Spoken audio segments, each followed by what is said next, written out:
Hello, and welcome to a very chaotic episode of me drawing. Of I have a great idea. First, I'm gonna update Windows. That shouldn't take too long. Oh wait, no, it did. Secondly, my graphics card updated, and for some reason, also my stream streaming software decided to wipe its own memory of everything. So if everything looks weird on the screen, you are very observant. It is wrong. It is all wrong. Everything's on fire, and it's all bad.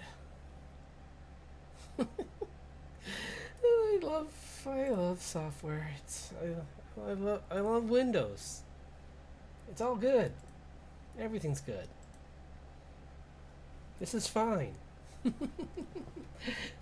Oh no. Oy, oy. Anyway, now we can get to work. Like I was trying to do for a while now. Do some warm-ups, get some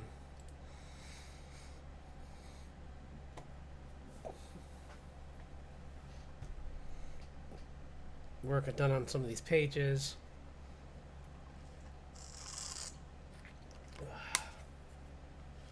Anyway, yeah. Hoi, hoi, hoi, hoi, hoi.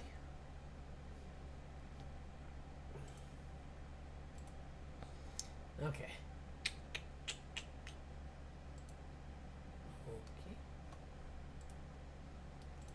At least Pretzel is working now. I mean, I was worried that was going to not be here either. But of course it's here, and it's usually...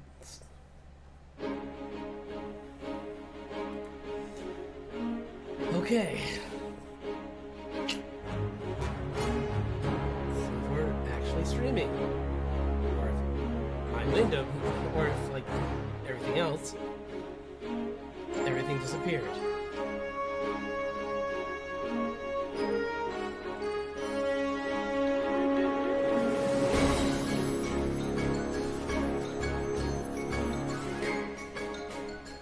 We are streaming. We do need to make my window, or if everything else. Hooray! Hurrah!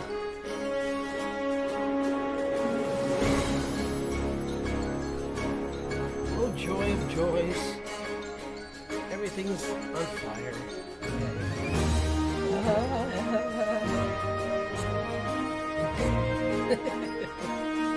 Sorry.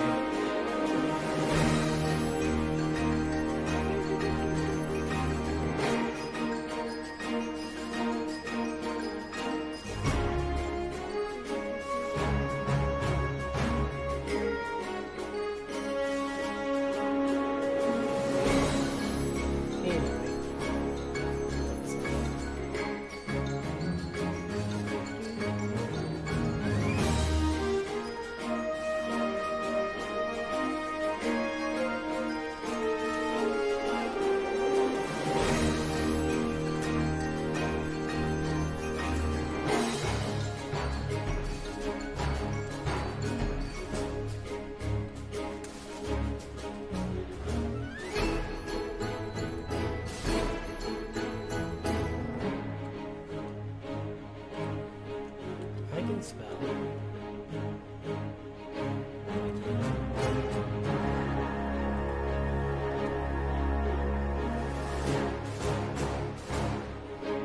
Okay.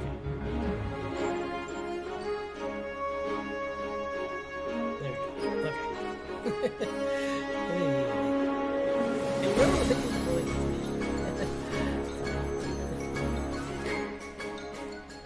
Okay. Well, good. Now we can get to work and get my references out and do some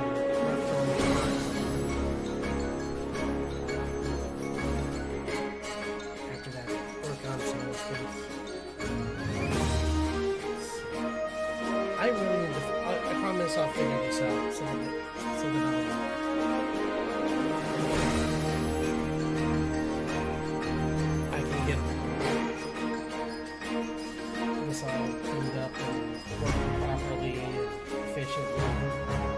maybe this new stuff is good. I don't know why all this landing change garbage popped in here.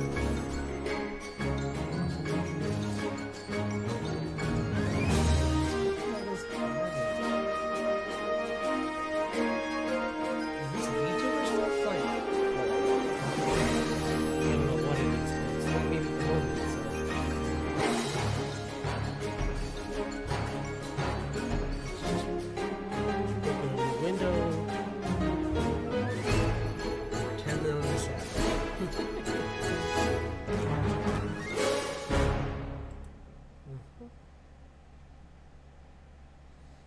Okay. All right. Here we go.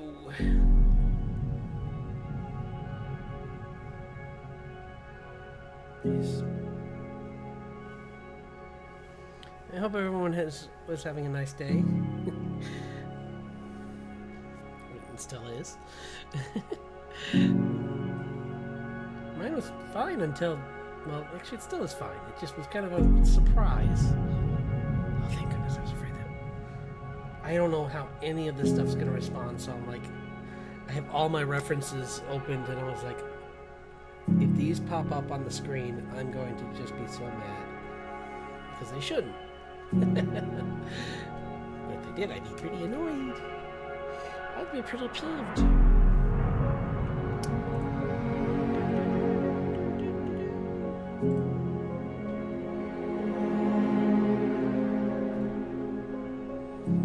Pretty annoyed.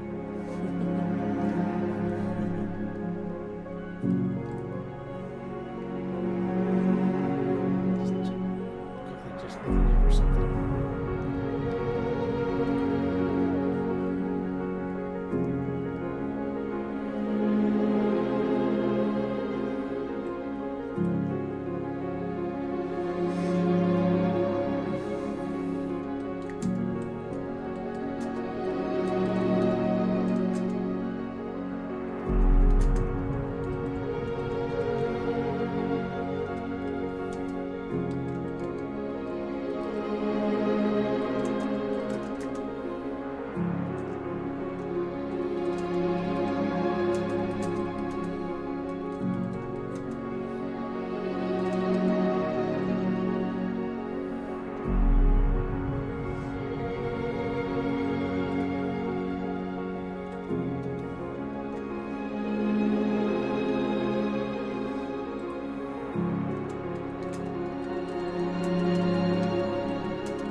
Yeah.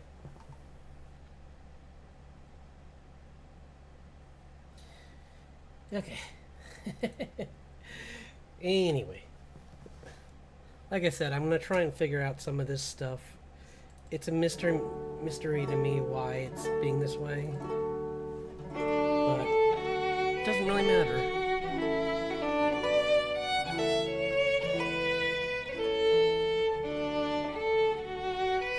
As long as I can figure it out by tomorrow, I'll be happy.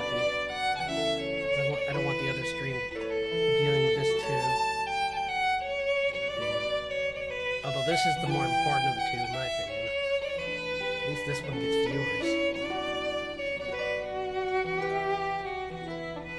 So, we'll see. Maybe tomorrow I'll get some more viewers. I have been trying to promote myself in other places, and I meant to look that up today by the time, but and by that I mean like I was having a day to just relax, and since my vacation's about to end soon, I wanted to just have a day where I got some rest, because I've been really, last night I had really bad anxiety for some reason. Probably because, you know, my vacation's ending. My mind was like, just a caffeine plus thinking about all that all at once, I think kind of like made it impossible to sleep last night. So today I was like, why don't we like make sure that our subconscious tonight is totally chill. just play some games, play some demos, have some fun, and smile. Oh, that's very loud. There we go. I hope I wasn't like blasting people's ears. Let's see. Yeah, that's a little better. Okay.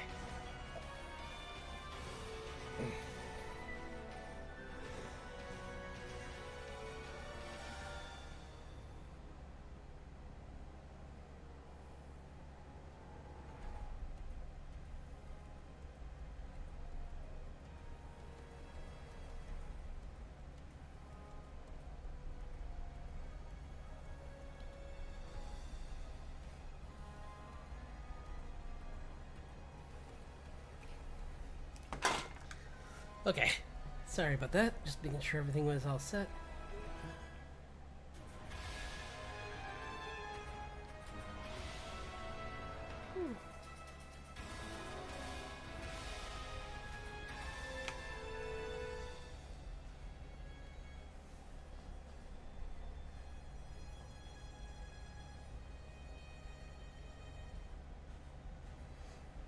Thanks again to everyone who sent out birthday wishes this week.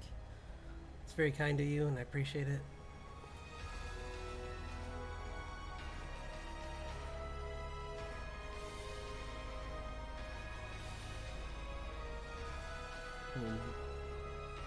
Thanks also to people who dropped by for the streams.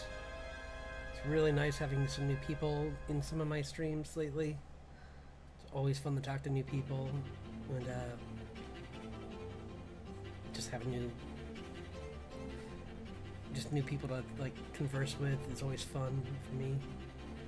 Takes me back to when I was doing just like Instagram chat, and you would just have like someone.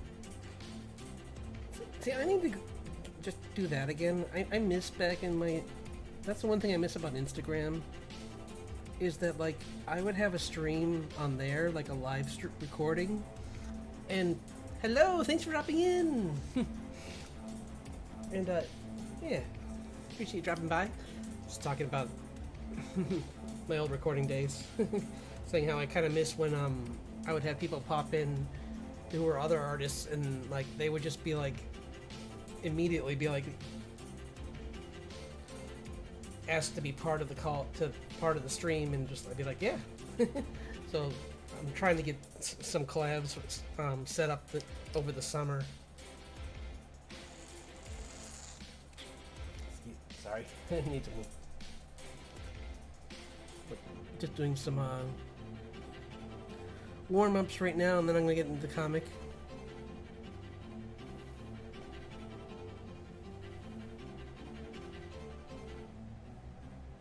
Found some of my like previous like image galleries I've purchased, and for reference. And hello, thanks for dropping in. I'm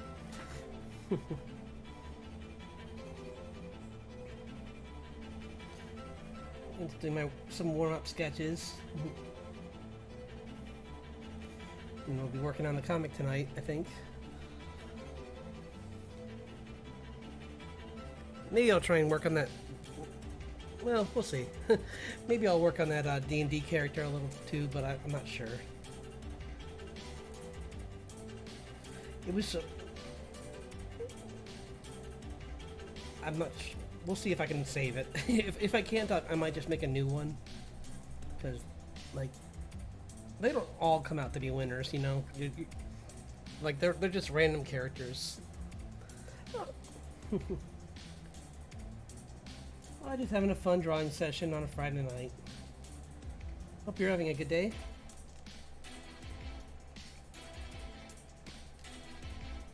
All my recording equipment decided to like purge itself when I started up today, so I had a fun like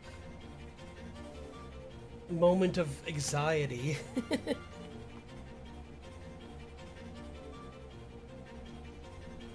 Oh, good.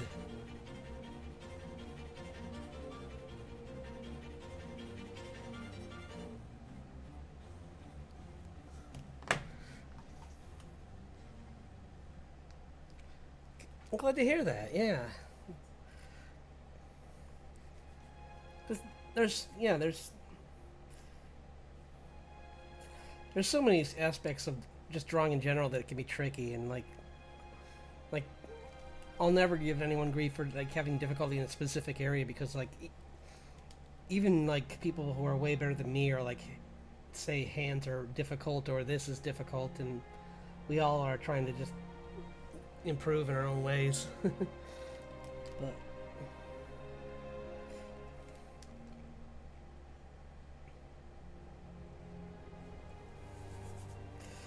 But yeah, it's been like, ugh, I can't believe like that recording equipment just decided to like just do that to me today. I'm like, okay, I'm all set.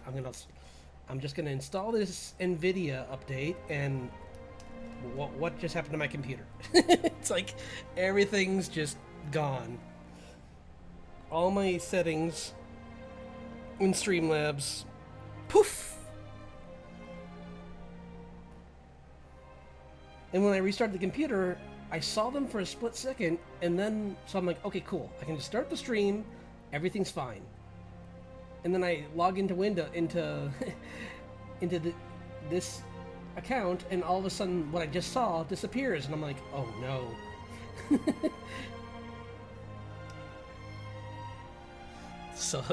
That was another 10 minutes of trying to finagle like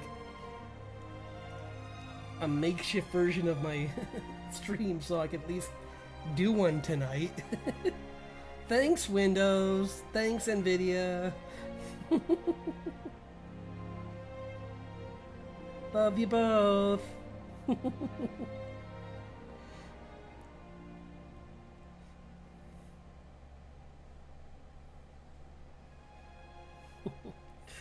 You gotta love technology. Yep. It's like, well, I'm just gonna curl into a ball now, and yep, this is my life. I'll just be in the shower with the water cascading over me while I just eat a bag of chips. I would.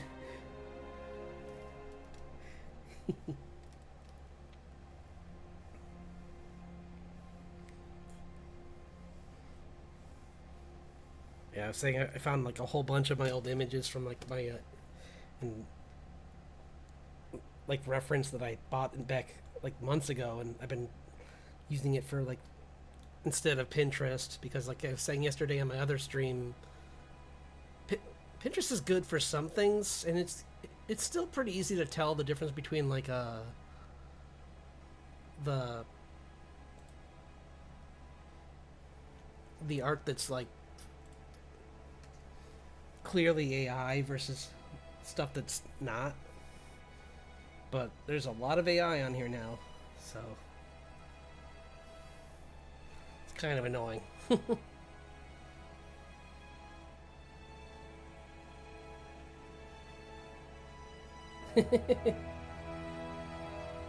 Right? This is life with a Windows computer. In general, like every time I update my Windows, everything just is like, oh, I forgot how to work.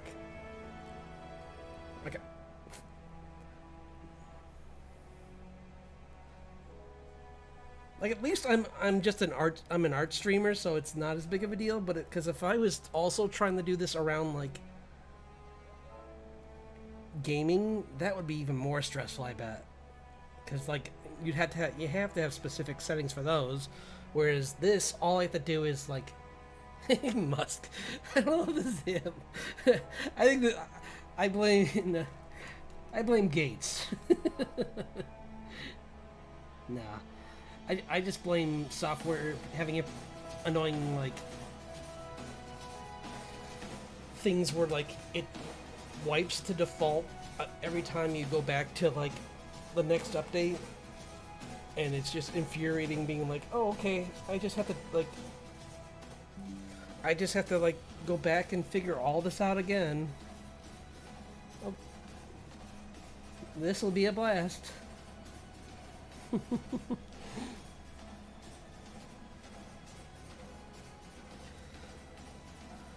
I mean, if he didn't, someone. There's been a couple people. Actually, this at the. He's one of the first people actually to like speak out to Congress against AI, actually, or to bring it up as like something that they needed to pay attention to. And I actually heard today. I found out that MatPat is trying to set up a collective of people who are gonna like watch that stuff more carefully for creators, so that they don't get like just taken advantage of by all these new technologies. Because it's, I mean, it is a field of like entrepreneurship, so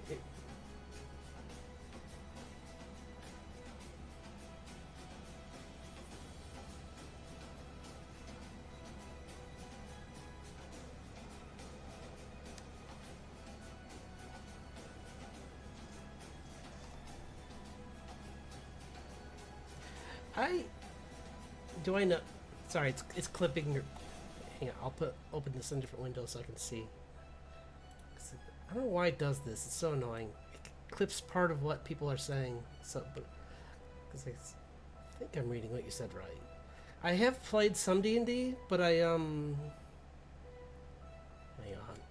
Come on.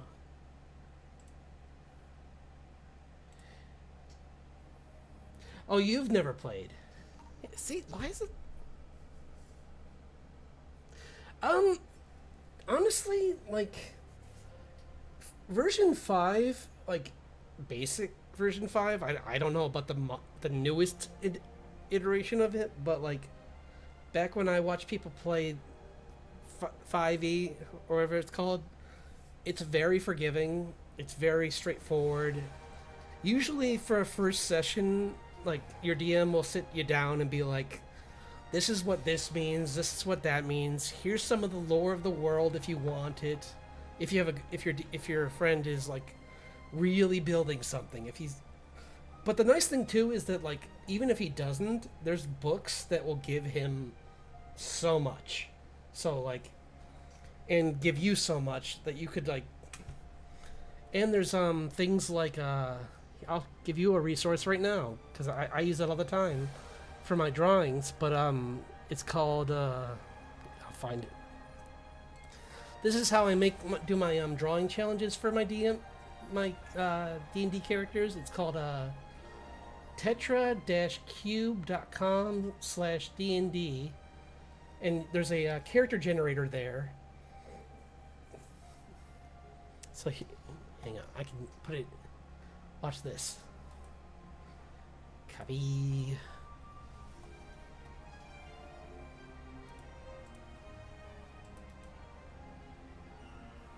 Paste.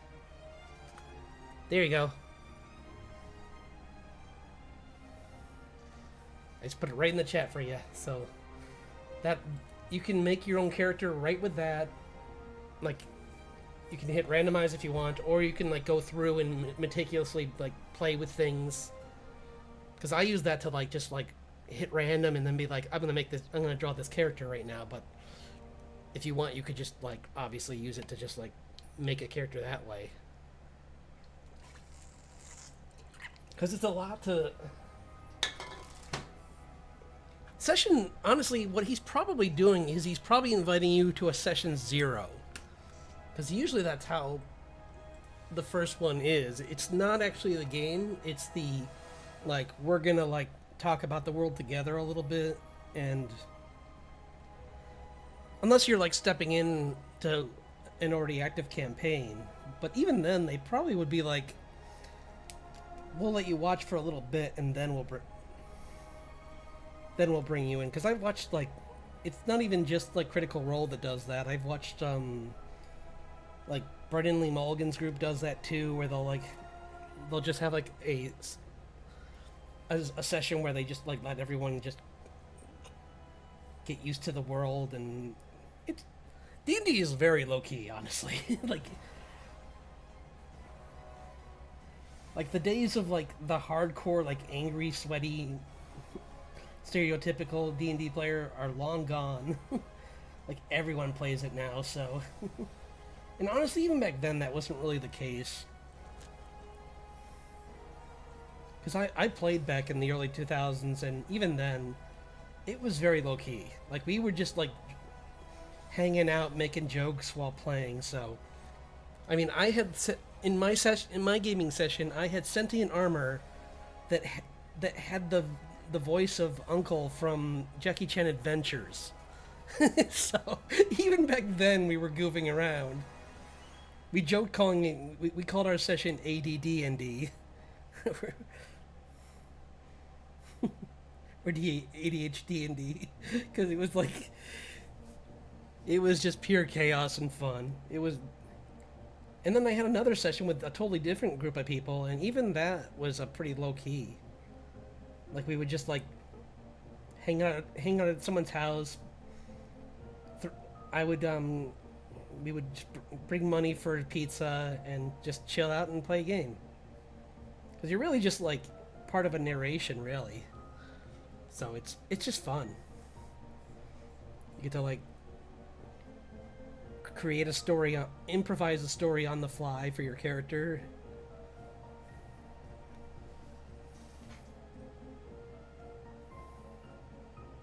Oh, that's that. No, I wouldn't worry about that at all. Honestly, they're. I'm sure. Well, these are. If these people know you, then I doubt that they're going to be like, they're going to throw you to the lions right away. They're going to be like, you're going to be in a very low key situation for the first few campaigns, and then or for the first few missions, and the game evolves with your characters. So you're not going to be like, okay, you instantly are fighting an eye of the, like a beholder or something, or like, or a lich appears or something. It's not going to be anything like that. It's going to be like, yeah, you guys just fight some big alligators or something, or like you fight some bandits for the first few sessions to get used to your characters, and things just progressively grow to the point where like later on you're gonna be laughing about running into bandits, because they'll be like cannon fodder later on. Because early on they can be pests, but even then, like you're still learning too. So, but no, yeah, I wouldn't worry.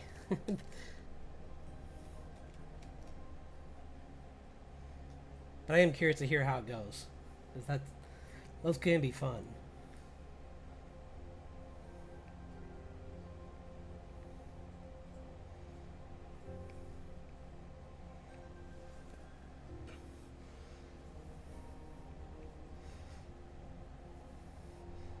Because right before it's funny you mentioned D&D, because I was just listening to the Critical Role cast is starting to play Daggerheart,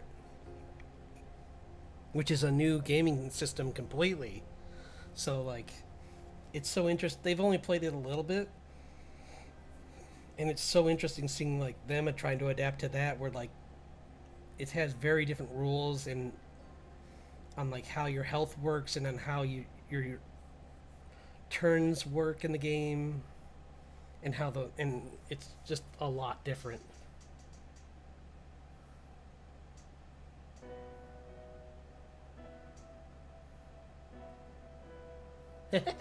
There you go. Nice.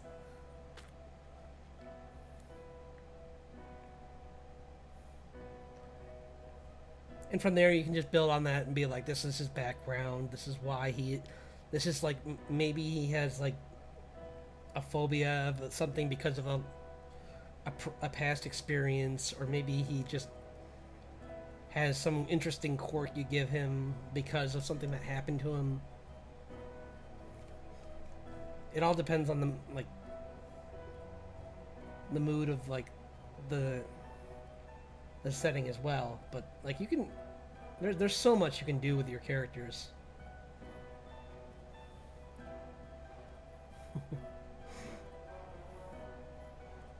One of these days I gotta try and get I gotta see if I can get some of my art friends to do one.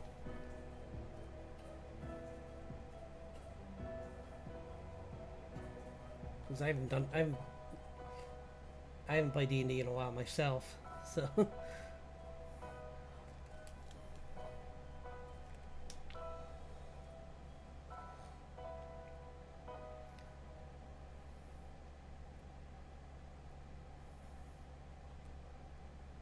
and doing it online is even harder because you're like different time zones and you're trying to work around other people's work schedules. It's like a nightmare.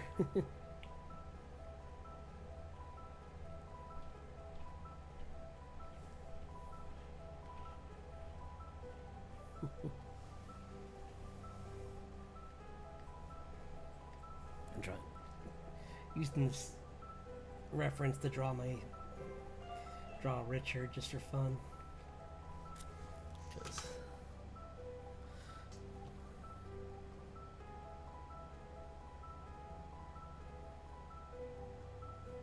yeah, maybe he was trapped in a cave in or something, or although that would be more of a fear of like tight spaces, wouldn't it? I guess it could be both, or maybe like some kind of like mission or something that happened in his childhood where he was like in the woods alone and it was dark and something happened, or like maybe he's just got a mean brother or something that locked him in the closet or something. It could be anything.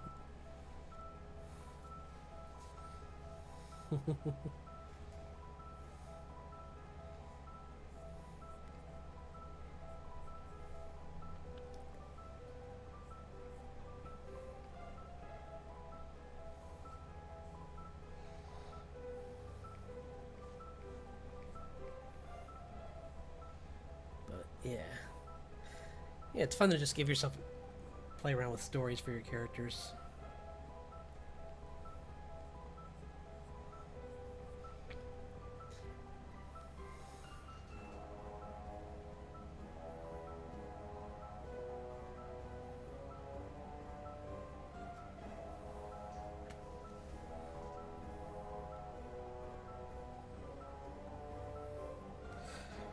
Childhood, a book from my childhood that's my favorite. That's tough, cause like those were all much later. So like early stuff for me would have been like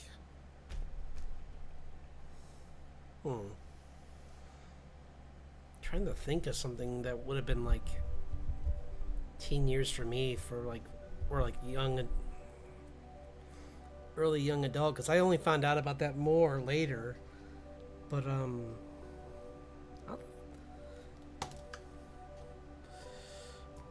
like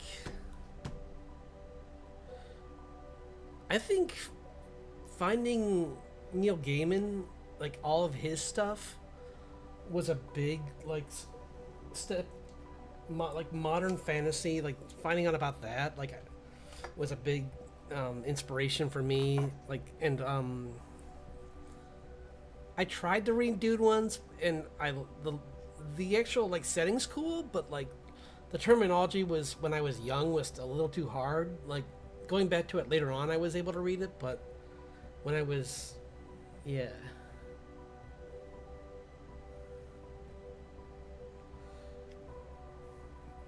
Like Neverwhere is probably one of my favorite books.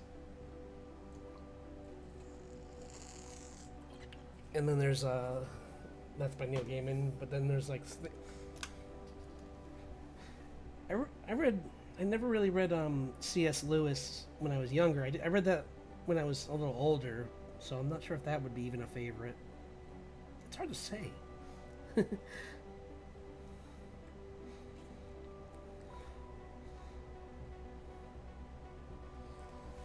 That's a good question, actually. Because usually, you know,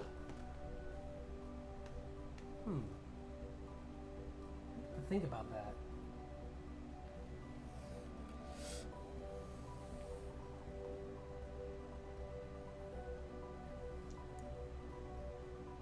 Nice, because they're I guess they're gonna remake the series.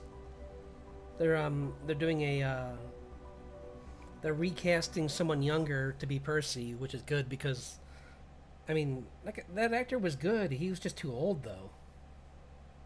Like they just got someone who was far too old to play the part.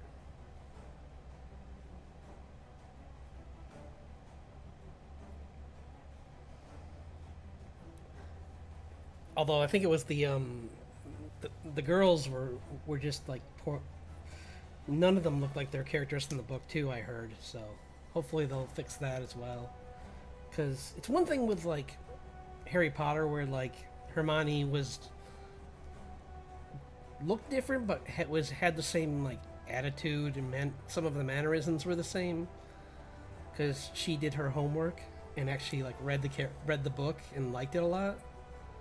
But like I guess like some of the characters in the book were in those old movies. I mean, in the original Percy Jackson movies, were like kind of amalgams of a couple different girls instead of like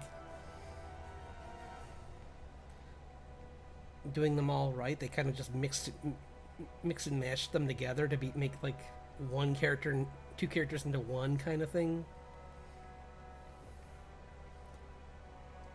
To be fair, even like some Neil Gaiman books that were turned into movies did the same thing where like in Stardust they changed a lot of that.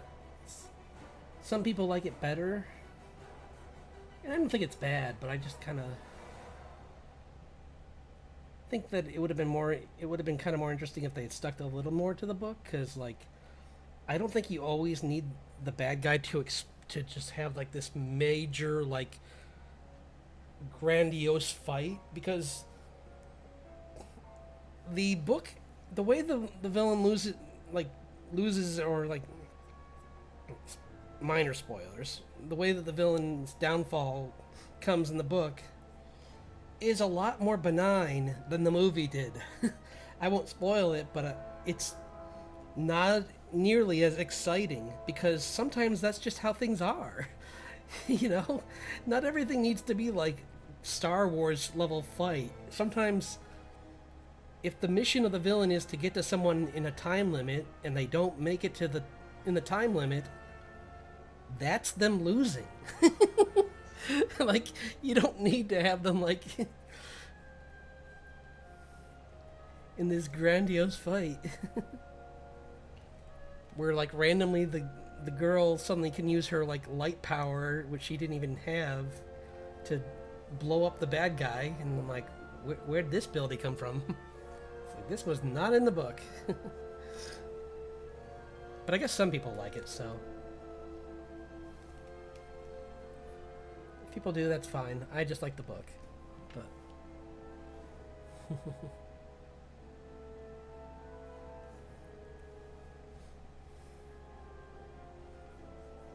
although I did like Robert De Niro's character as the flamboyant pirate. He was funny. I liked his character a lot. Like, he added a lot to that movie that like it desperately needed some character, and he kept me in my seat. Seeing him just be like over the top and like just like, I'm evil, Moha, and all of his crew are like, we see through this, sir. We know you're not. We know who you are. And we still serve you in anyway, so chill out. It was so.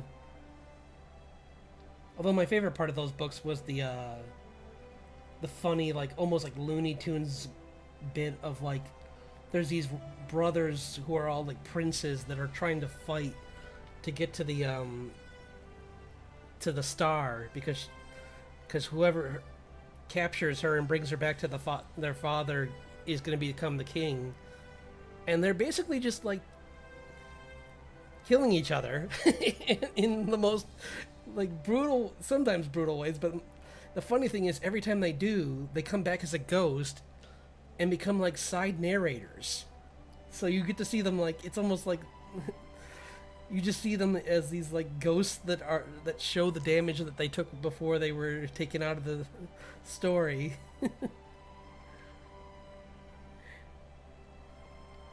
Like, the whole thing starts with like one of them getting pushed off of a balcony and then reappearing covered, all wet and beaten up, and all the other ghosts are laughing at him for being so dumb. Has to turn his back on his one brother who he knew was gonna hurt him. It's like, I was glad they kept that in the movie.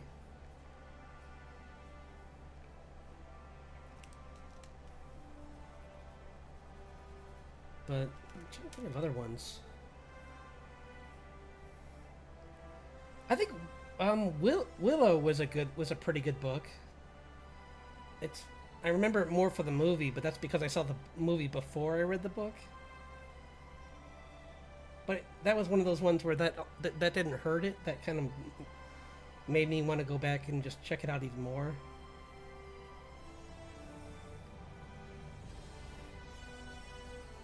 Ironically, same with Tales of Earthsea.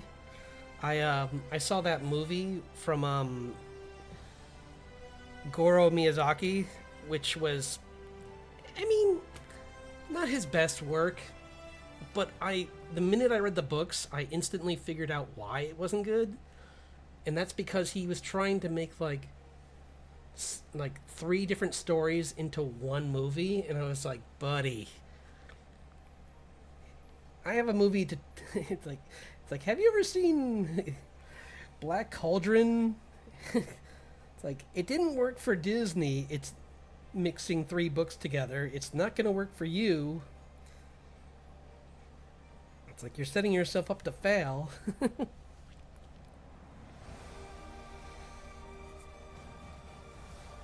Like, the shame because he was already being watched like a hawk by his father, kind of a little, and then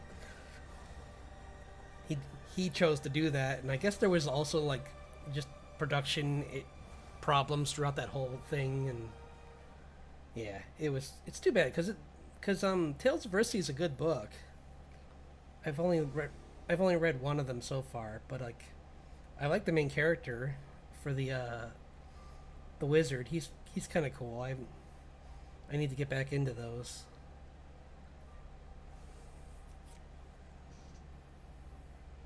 Yeah, pretty much.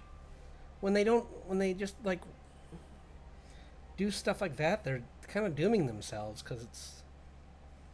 which is funny because sometimes it works out fine though. Like Who Framed Roger Rabbit was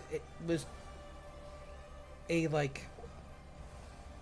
creative use of a book that already existed, which I'm blanking on the actual. I think. Oh my gosh, I'm blanking on the actual title of the book. But in the book, they weren't cartoon. They were cartoon characters, but they were like periodical cartoon characters, like from the newspaper, and they would hold up they would hold up a speech bubble next to them, and they would say what they're saying and stuff like that. Whereas obviously the movie was about Warner Brother animated, which was amazing, and it came out really good because it was so different. Judge Doom, the whole them creating Judge Doom, that was all new. None of that was in the book. So they got a good actor, and they made a good script, and if you're going to go off the base of a book, you have to do that.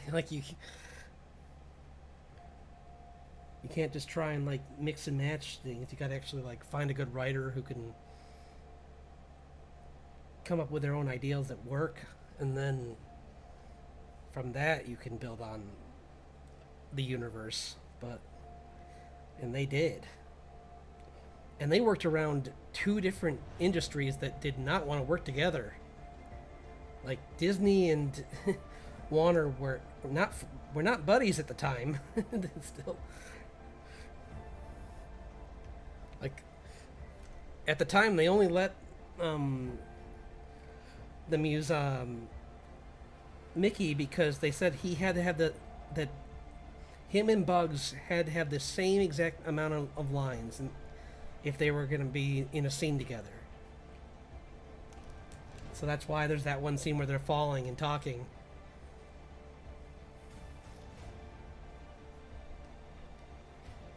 Or at the ending when they're talking, they kind of are going back and forth. It's like, yeah, that's because they had to count the lines to make sure they both were talking. I'm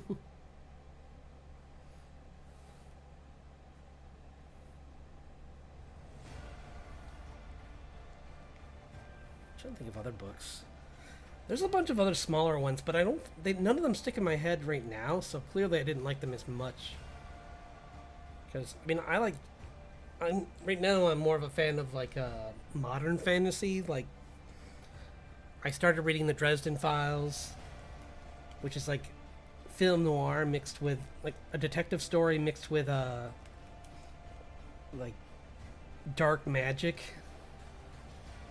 Because I don't know if you've read any of those, but like it's kind of got a cool like intro because it on paper it almost looks like Harry Potter, but like a really darker version where like he gets his uncle finds out that he's powerful and tries to he like attacks his whole family and nearly takes him out of the picture, but he takes his uncle out in self-defense, and because the world is still a harsh place, like the magic ministry basically like puts him on a watch list where it's like we know you did this in self-defense, but you still did this to a person, so we're gonna basically like have someone watching you because much like how he was evil, we think you could be evil. So like there's this literally just a guy like shadowing him, like, waiting for him to make a mistake so that he can take him out like an executioner. So it's a pretty cool book.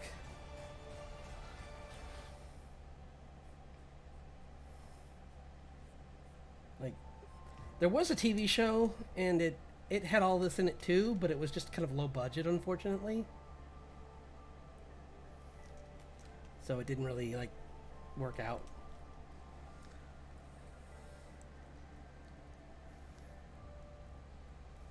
Yeah, true.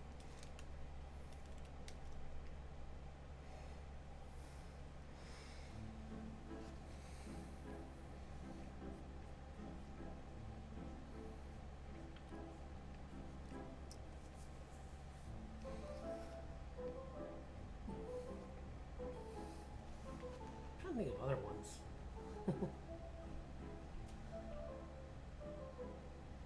Hmm.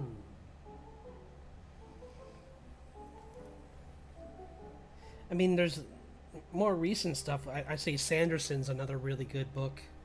Like I started reading the Mistborn series, and those are good. Kind of a cool like magic system where you ingest metals, and then if you're from a certain like bloodline, you can take that. While you're digesting them, you can like utilize the metal to like do different abilities, like leap huge distances or use super strength or like use magnetism to like Spider-Man around a city by like attaching yourself to like anything metal. Pretty cool stuff.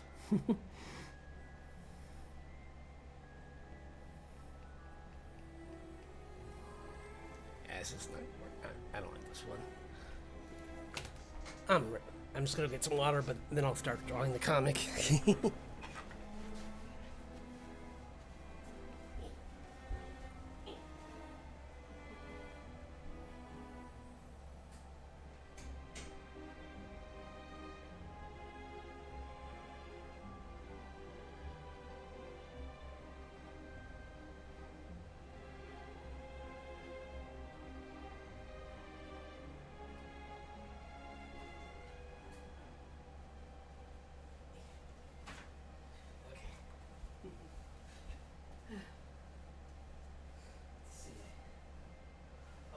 Terry Pratchett's another really good one.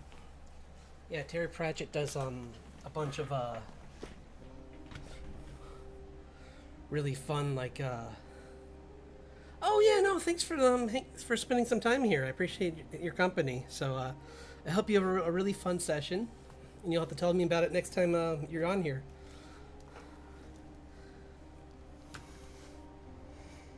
So good luck. Let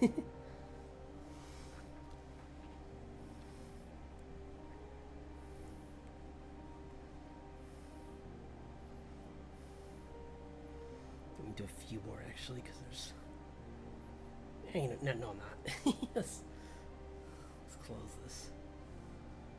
Do not save. Yeah, I was trying to do this page where I might even make this smaller, because I'm trying to.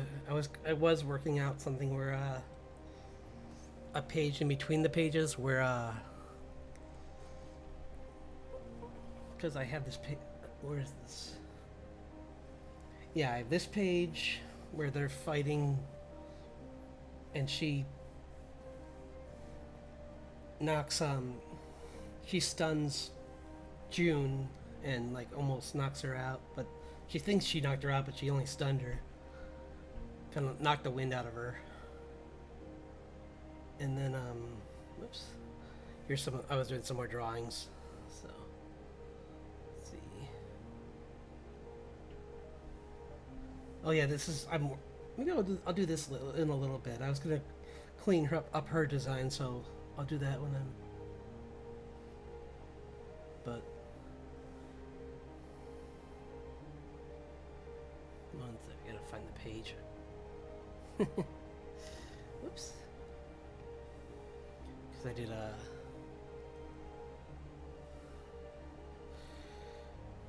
because there's this.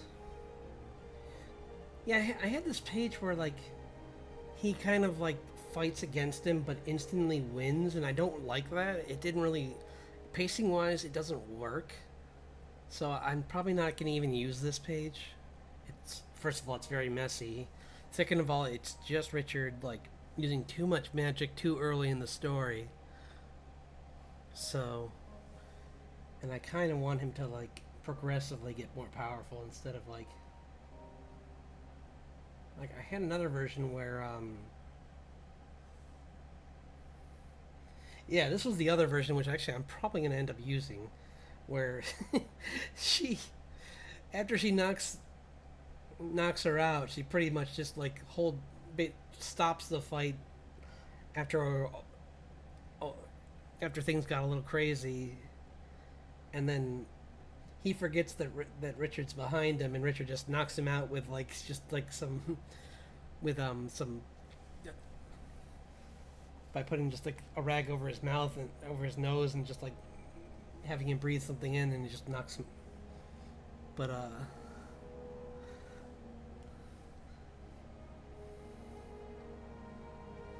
or he could just like do maybe even like just like a sleeper hold on him or something, and he just passes out.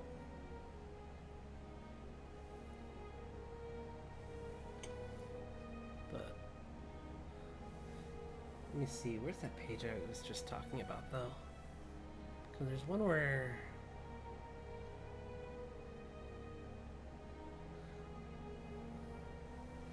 it's oh, here it is. I think that no, is that it?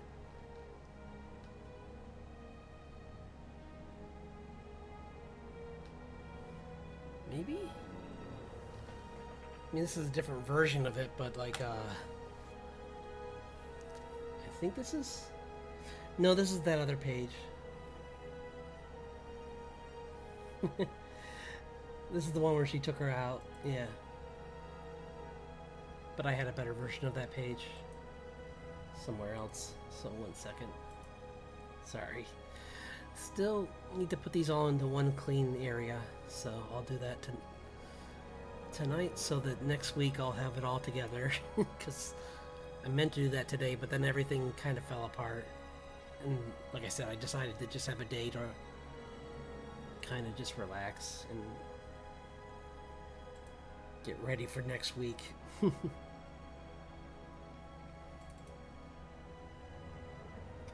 didn't have much sleep last night.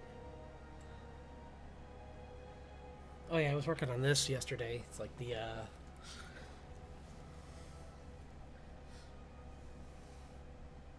him going to visit his visit Cole.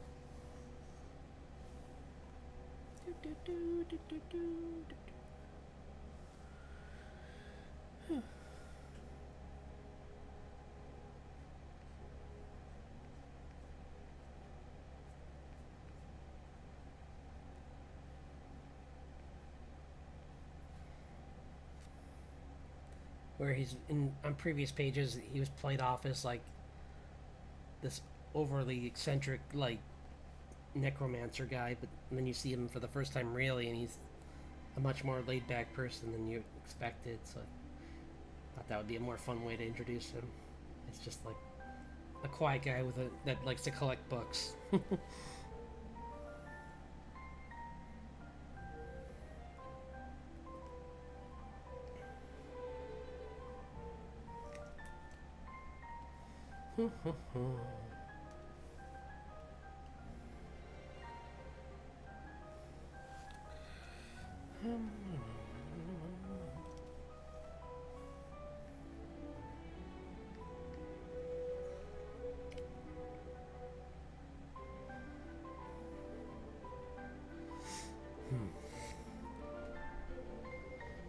I'll find the other ones too. One sec. I think I know where they are.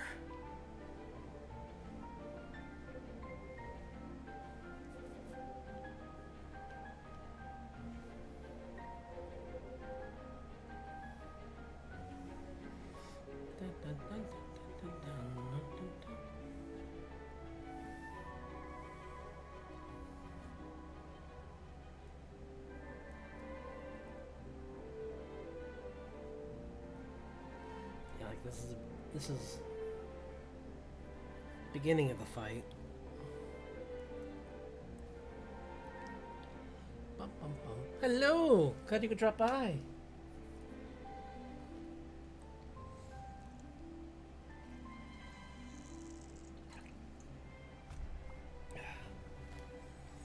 Working on my comic tonight a little bit and just cleaning up some of the line work, and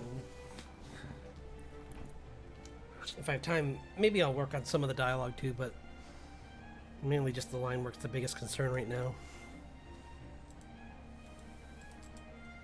Oops. Oh no. Oops. Hang on. Oh. Yeah? Oh no. Go. I didn't mean to do that. It's trapped. Hang on. I gotta get rid of something because it's. Okay, there we go. Sorry. When Pure Ref was kind of like in a weird mode there for a second, where it was just like just locked onto my mouse cursor and was following it around everywhere it went. So I had to fix that really quick.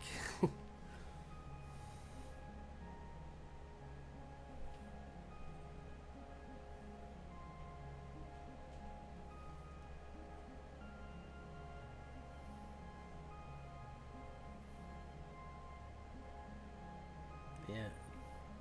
Early in the story, Richard uses a flanged mace a lot. I might switch it to something else later on if, like, there's a reason for it, but, like, this is his favorite weapon early on.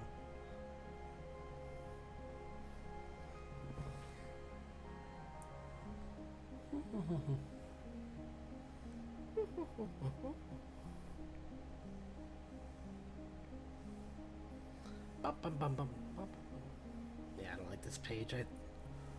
I might be able to save some of the bits from this to use later on, but I don't see a reason to do this right now. So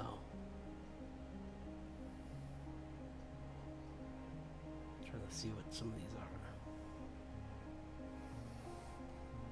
Yeah, this is like they they fell for the trap, and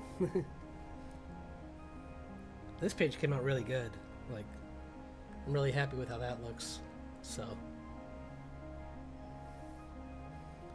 And I'm going to work on this a little bit tonight too, I think. If I... Whoops. Yeah.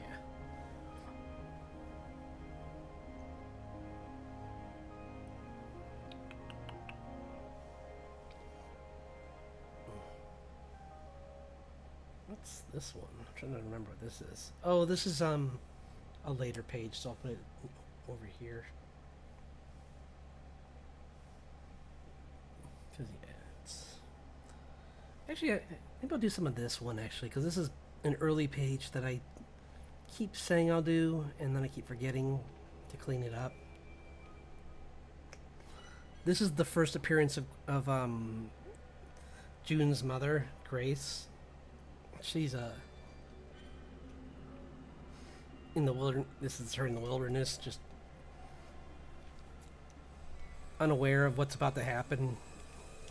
Because there's no warning signs. It's not like she's just not paying attention. It's just she doesn't have any equipment with her to tell her that she's in danger at the moment. So she's just going about her regular day of research and trying to help these animals, and yeah, she's already on her own mission. So as her story goes along, she figures out more that there's something that's going on, but she doesn't know yet.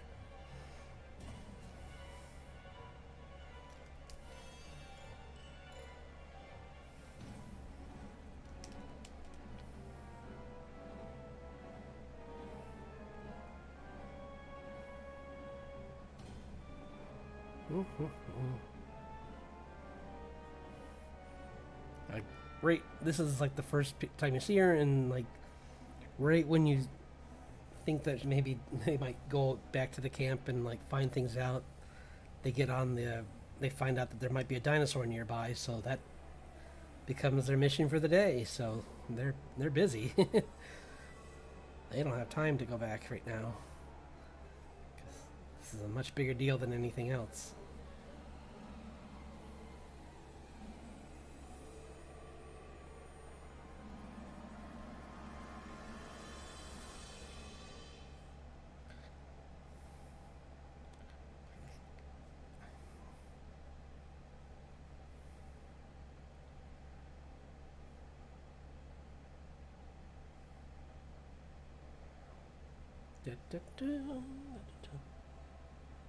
Hello, glad to see some more people coming in.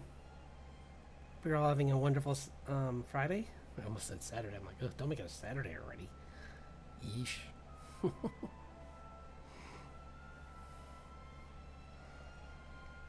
Then again, I wouldn't be here if it was Saturday. I'd be on Twitch. So.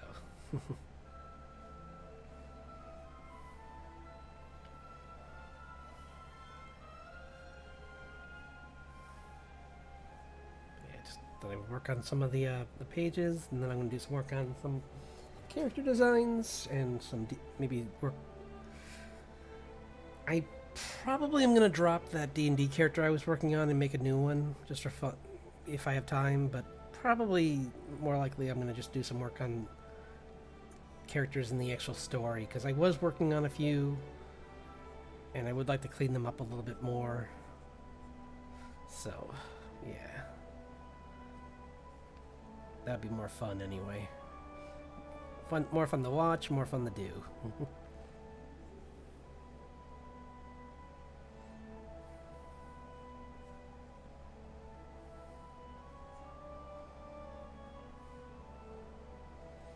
You get a picture for how they land, but I think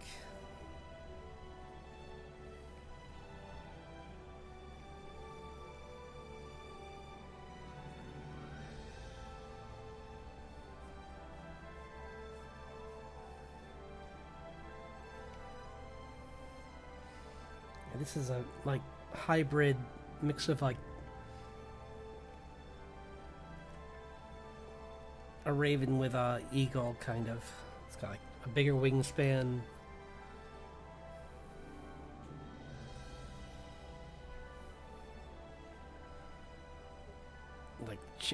It just changed from the all the radiation from the last gate or rift that opened in this area.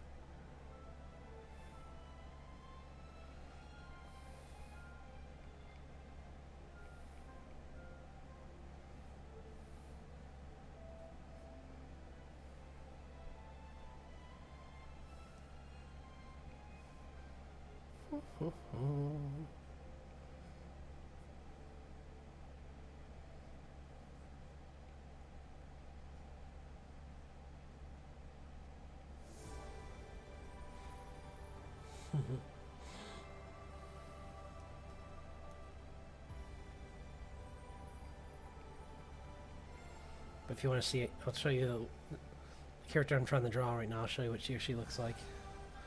So you have something else to look at too while I'm doing this. Oops. Oh, that's right. I was doing other drawings of. That's why I had that. I'm like, what?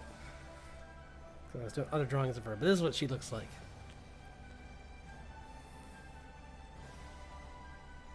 So, yeah.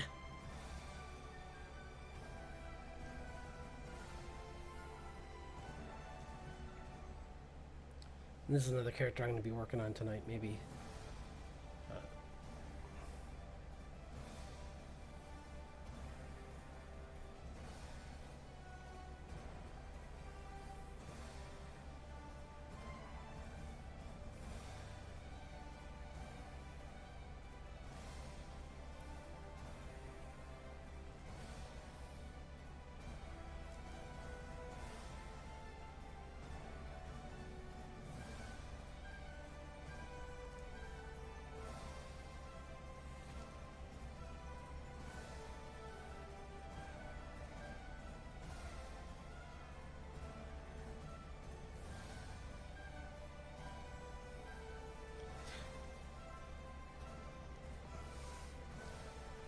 I keep going back and forth on deciding whether I want to do art fight this year. Because every time I listen to someone talk, like, some people are real excited, but then I'll listen to someone else who's got, like, almost as much as, or like, a similar amount of work to do on the side, like, as I do. Like, they have they're working on their VTuber model, and they're working on some other stuff. And I hear how they react to it, where they're just saying, like, it's a lot of commitment to time, and I don't know. I'm kind of still leaning more towards maybe not doing it this year and saving it for another year when I'm not doing, like, several projects at once.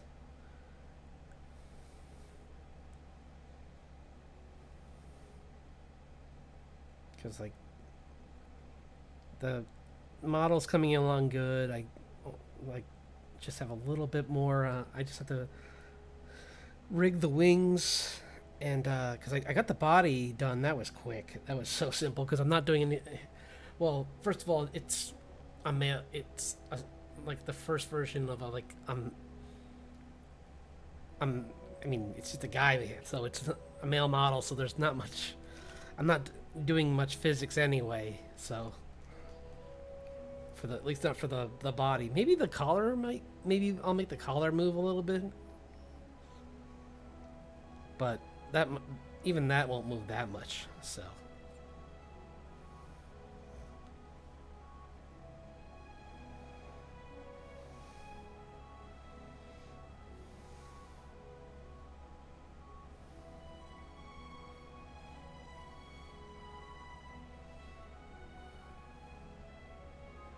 And like everything else is just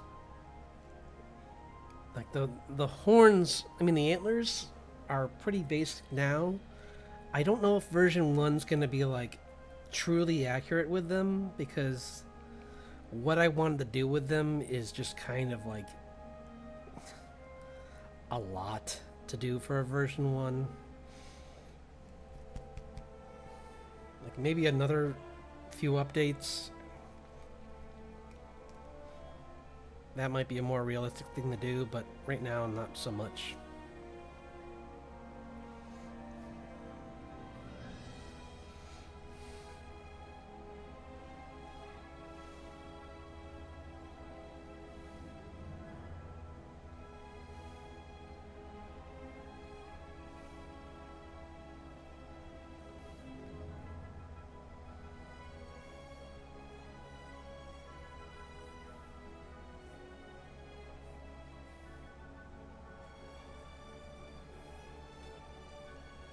It's like in this mountainous terrain kind of area.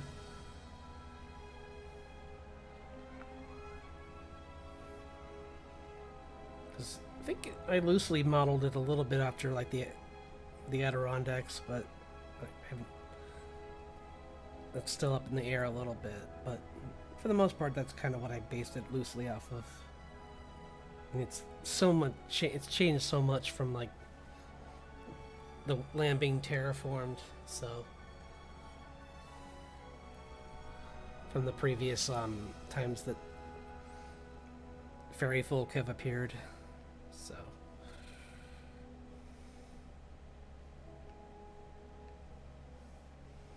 let's get a better version of her, because this version doesn't look great to begin with. This isn't a good first picture of her.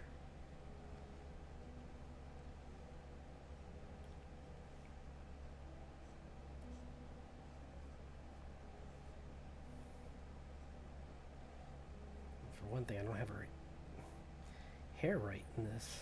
I do like that it's like playing with her bangs. That's fun, but I don't. Everything else is kind of not right, so gotta fix the rest. Because her hair more kind of like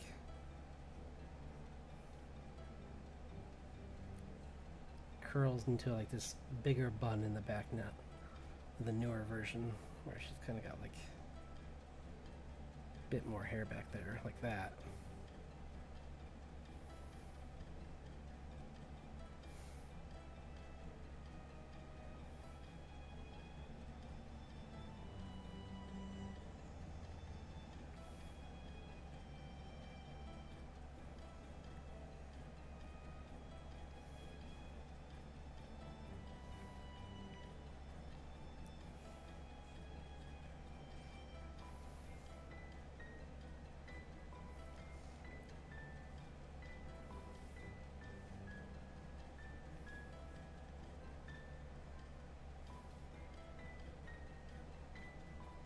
This is just her. She's got like this poncho that's got like this. I might even make it so it has like an amulet attached to it, so that like she can just turn it on and off, kind of, with a spell. Where like, because maybe there'll be times where she doesn't have it covered in leaves, because drawing that all the time might be kind of a pain and unnecessary for certain scenes. Like here, it makes sense because she's kind of trying to just blend into the tree and not disturb nature while she's surveying the area. But later on, there might be times where she's just like walking around and not as concerned with that.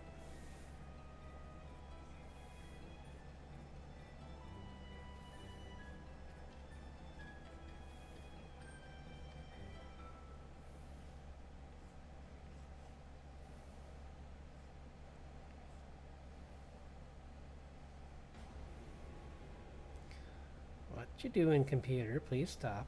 Thank you. Thank you. do, do, do, do, do, do.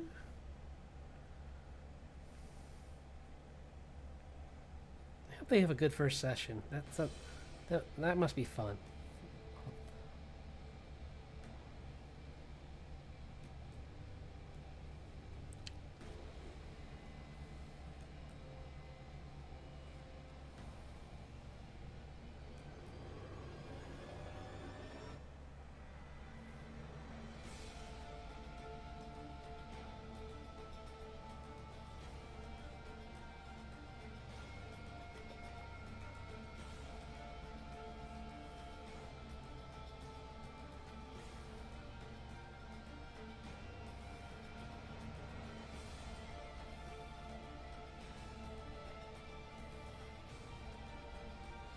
Kind of got its head cocked a little to the side, and it's kind of just playing with her hair.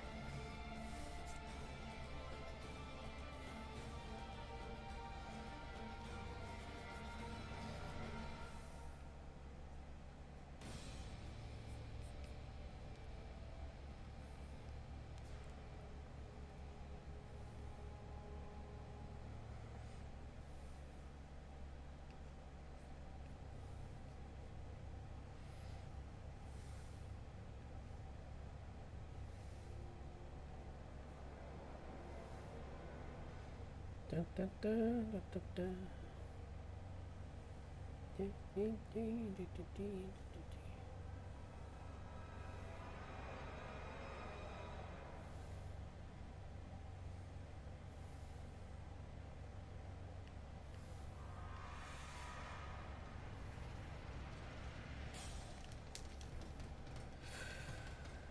Come on, computer, please stop lagging.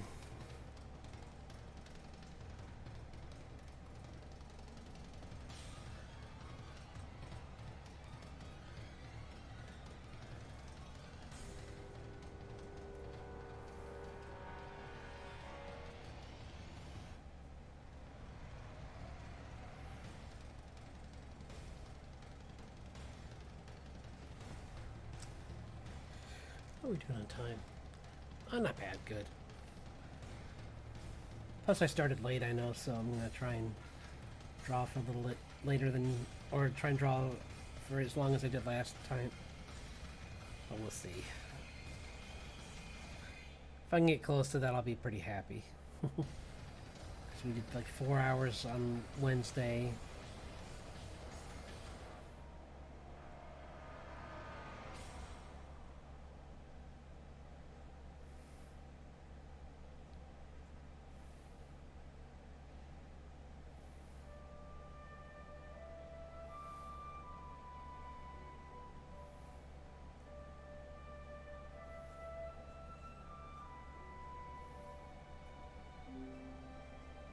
Yeah, this looks way better.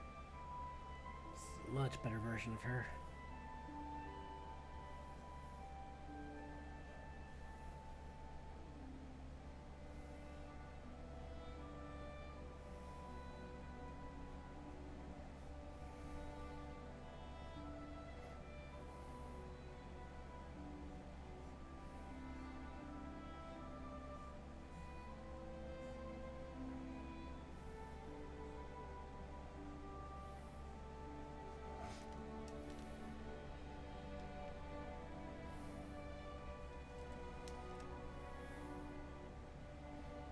Because I think in the first version of this, I was worried about like, would she need to have like a special special gear to handle this bird? But like, if it's part raven, it's probably a little, and if it knows her, it's going to be more careful and not hurt her. So I don't think I need to worry or overthink that too much.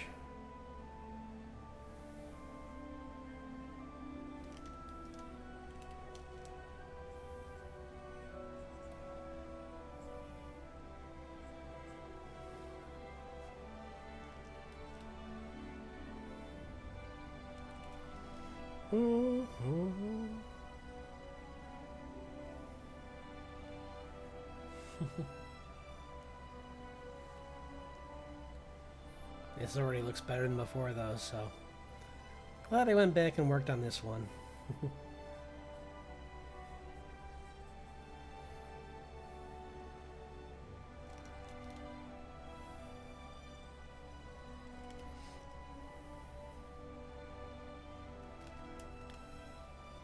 Yeah, she's got the full poncho on, so you won't see like her. This whole area is covered.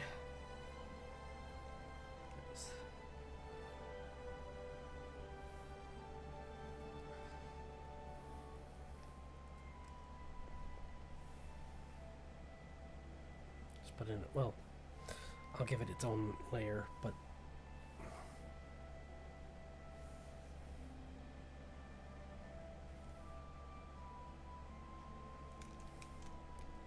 it's a rough one for now. I can always redraw that, but just so I know that there's some dialogue there. And she needs a better picture for her #1 picture, because that's not a very good picture of her. Whoops. Oh, that's why. I'm in the wrong panel.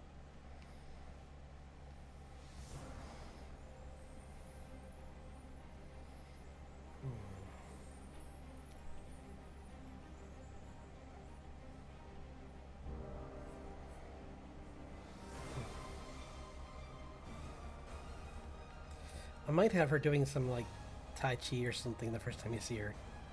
That might be kind of cool. I only see. It's not just because I have a nice image of a model in a cool pose right here, so I can.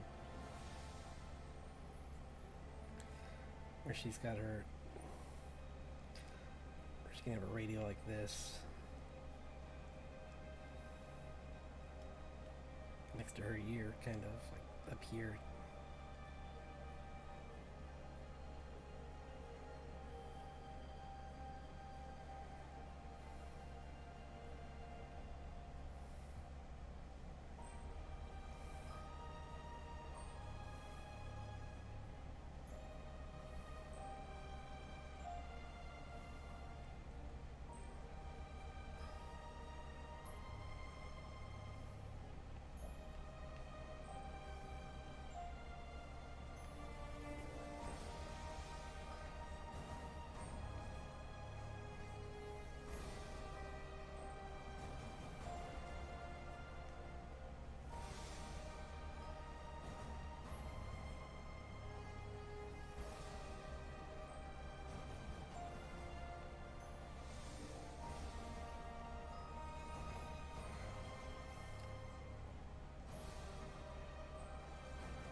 Hello! Glad you could all drop by.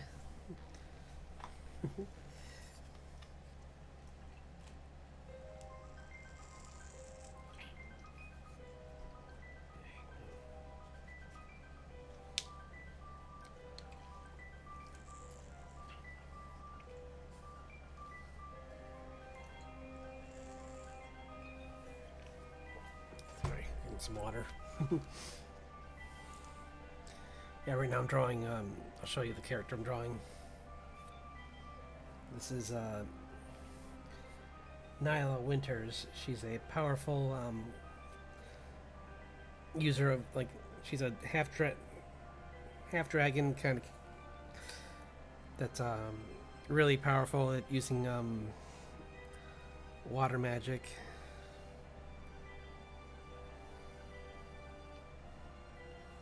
Yeah.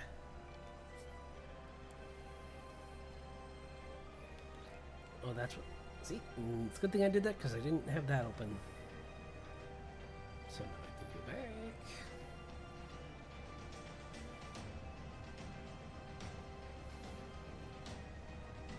Where'd you go? Where'd you go? Where'd you go? Oh, I forgot I was working on these too. Doing some emotes for my other channel. Maybe I'll work on those a little tomorrow. But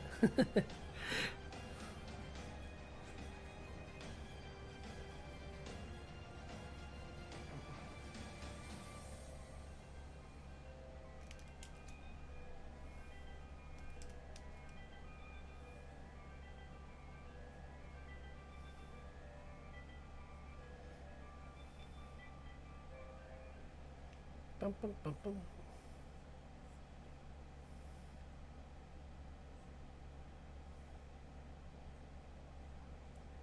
Well, her, she's kind of the more,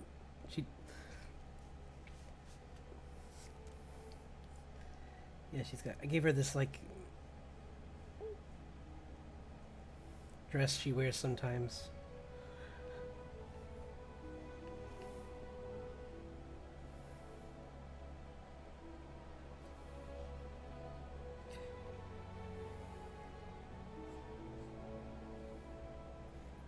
Because despite knowing she's in the middle of, like, the wilderness, she still likes to wear this kind of, like,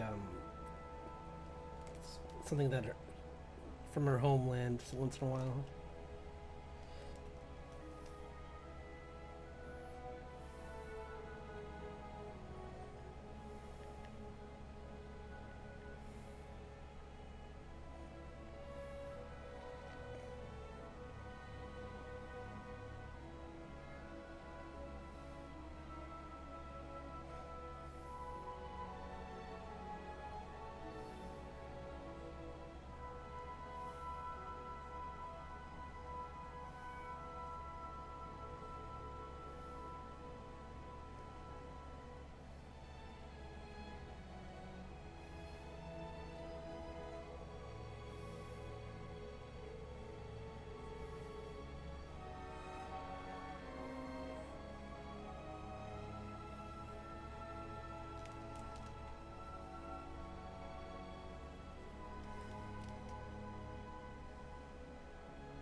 Yeah, I just want to give her a little bit more of a fun intro where she's using some of her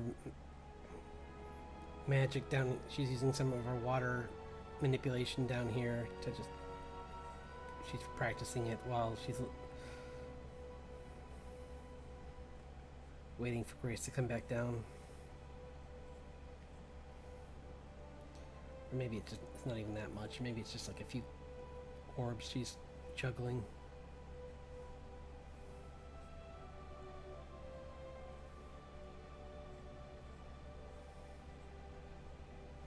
Yeah.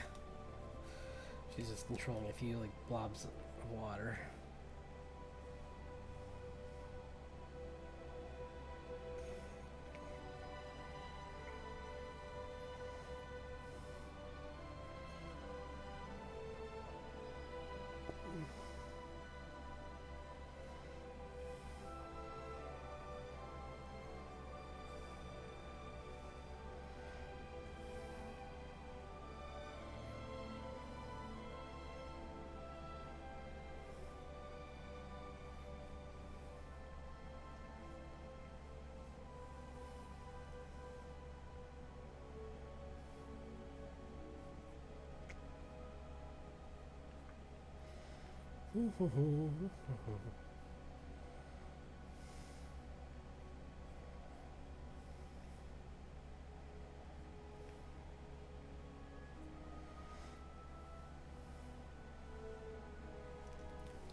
That's still rough, but it's better than it was. So, yeah, Grace is up here.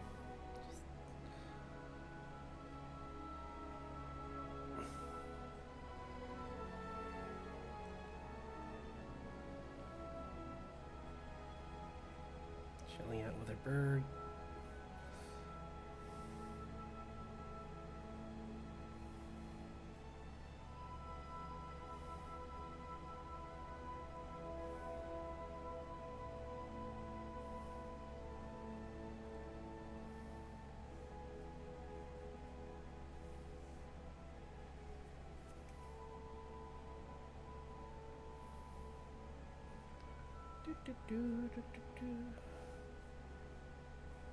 She's right here. It's kind of like you're looking up, and she's kind of change the tail's direction too, because it was kind of have everything lead like this kind of. So you're kind of watching your eyes going that way across it. So or you could just like start off over here with the word. Well, the word bubble will be like.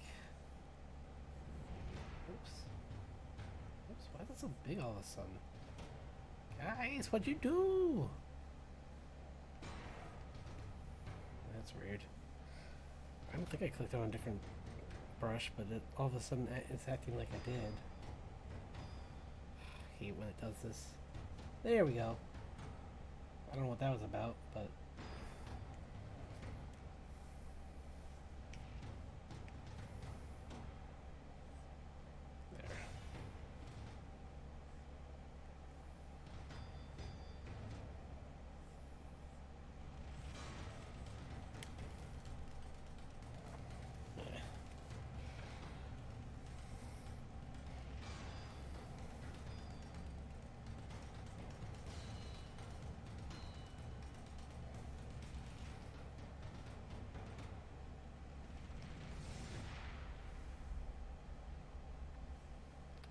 She's doing it again. 3 times in a row. Why are you doing this to me?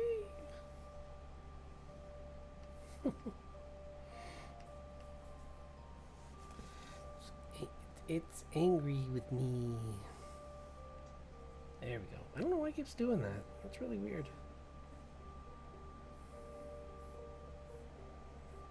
Make her even more.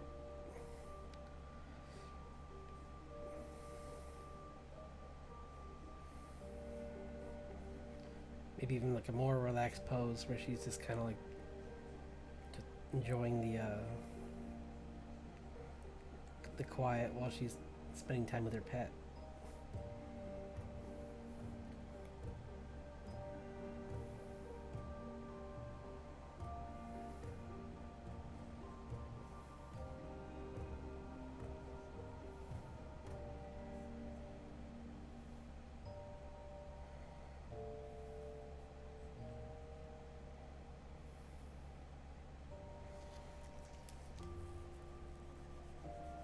Figure out this pose.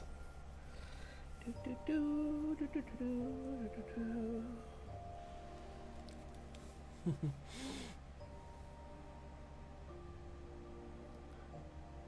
Yeah, hope everyone's having a nice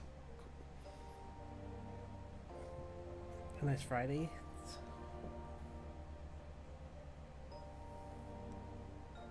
I'm just enjoying some quiet while you work on this.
Oh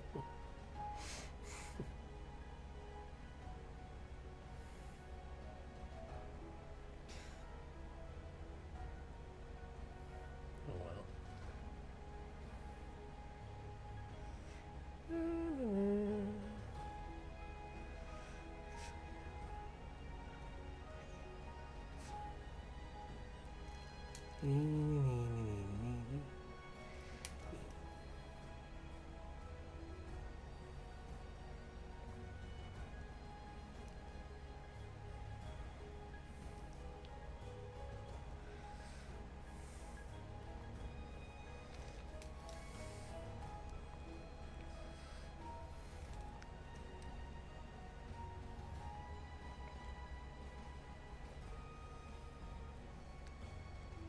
Might have been in a better pose before. I'm trying to decide.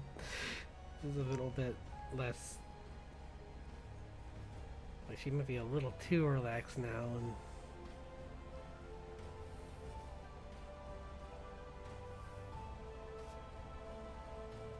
yeah. Well, I'm not liking this. Fix it. 'Cause this isn't great either, but at least this is, maybe I can just push this a little bit more. So she's kind of like.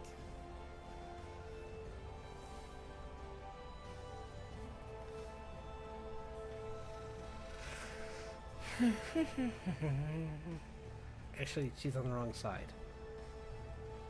She was over here before, she should still be over here. Like, it's weird that I changed the angle.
Mhm.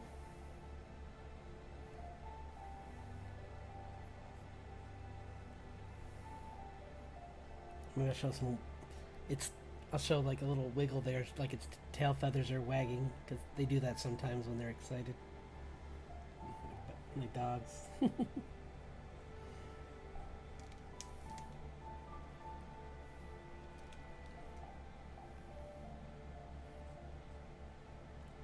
In a way, they're obviously not as domesticated, but they're pretty smart. So.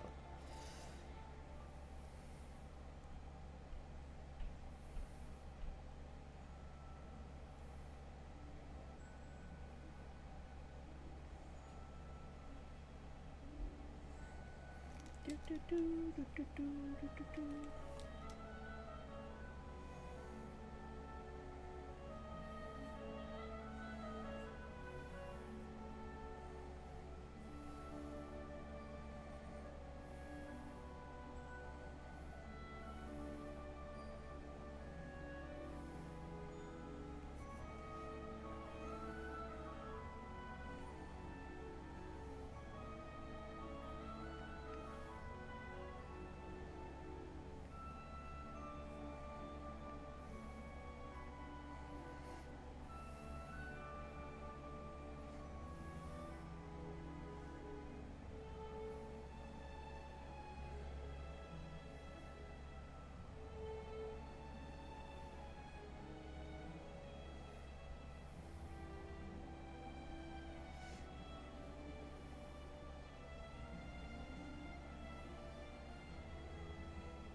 I figure the beginning of hers is going to be seem much more laid back, even though they're in a more dangerous area.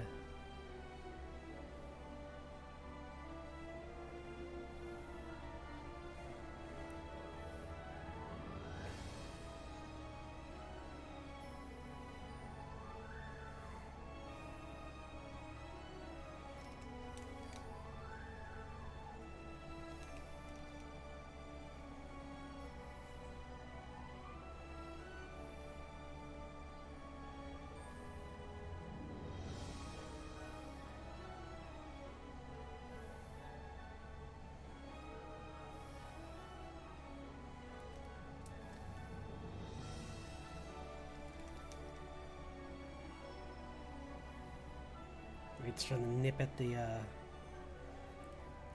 walkie-talkie while she's talking on it. It's like biting at the antenna.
Head pats.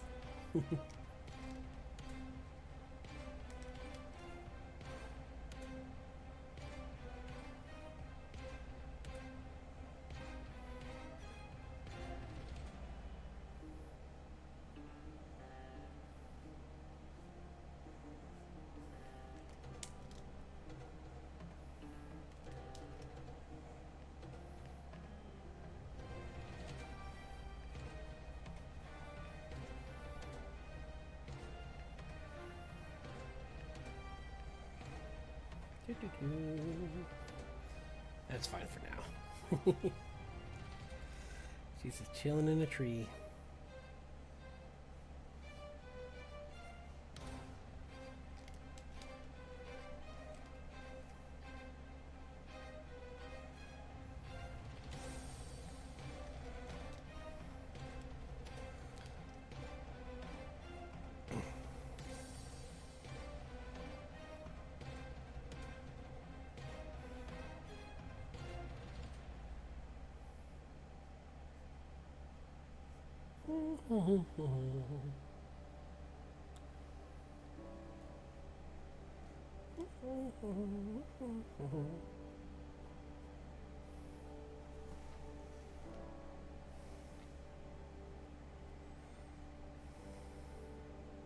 I almost thought of just like right now making this a moment where maybe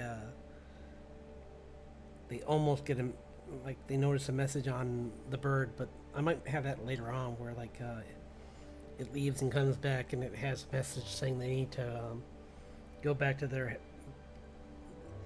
research center to like for some more new readings because there's something weird going on.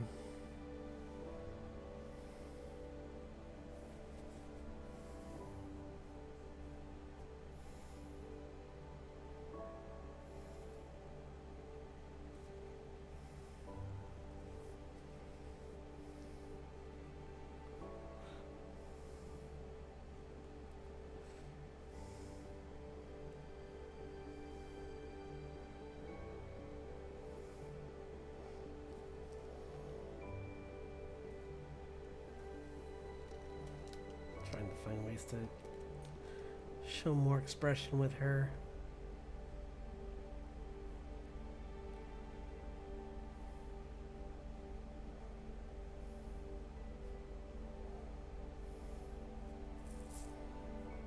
Because right now she's to tell her that the creature they've been pursuing for the last few weeks, she thinks she might have like actually found a good lead on it, and then you look on the next panel and she's looking down at a T-Rex footprint in the mud, and it's like, yeah, I'm pretty confident. Pretty sure it's real this time.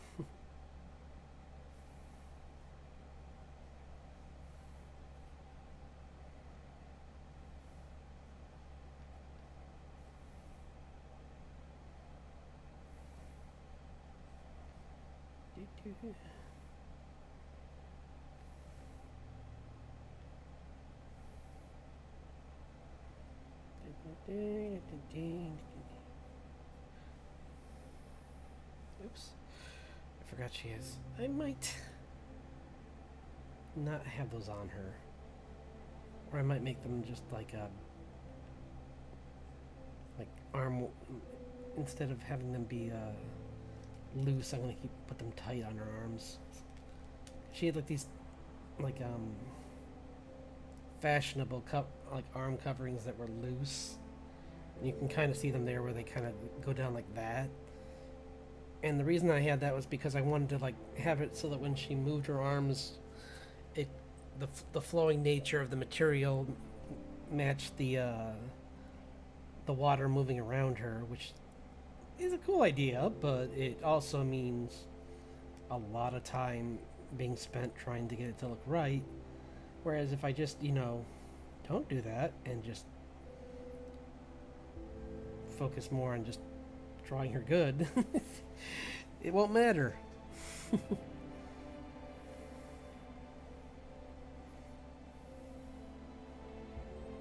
So I'm gonna do that. I want to get this comic done before the end of before it disappears from my mind completely or something. I don't know. I'm worried that if I just try and like put all these like extra details in, it's just never gonna get done. So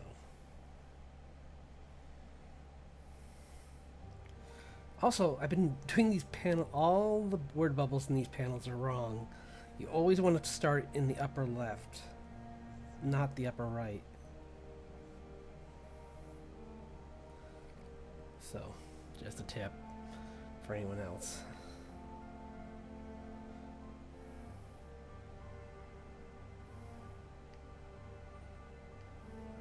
And another good bit of advice I was given by a cartoonist is if your dialogue doesn't fit in the bubble, maybe try and make the dialogue shorter, because you might be able to make it briefer, like a more use brevity and like just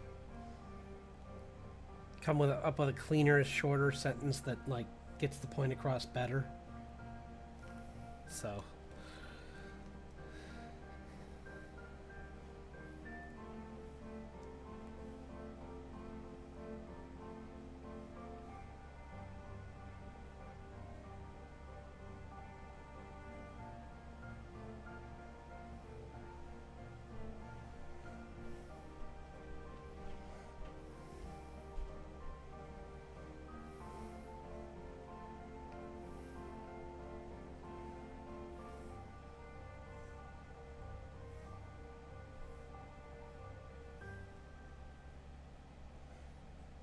Trying to show that she's in this heavily forested area.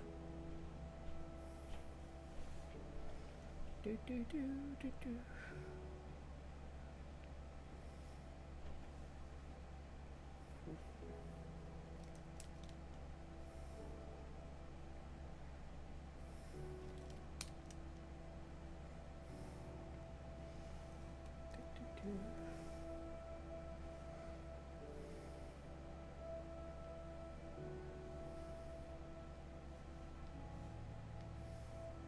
This panel actually looks really good. I don't really have to do too much other than just clean up the line work a little. And change the perspective, because I did it again where like I just said, you can't have it's not good to have it there. So maybe I'll make it more of a I can keep the same thing but just change to having it be more like this.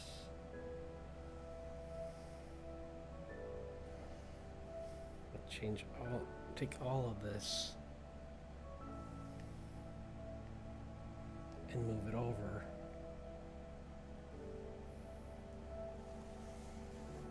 Like that. There.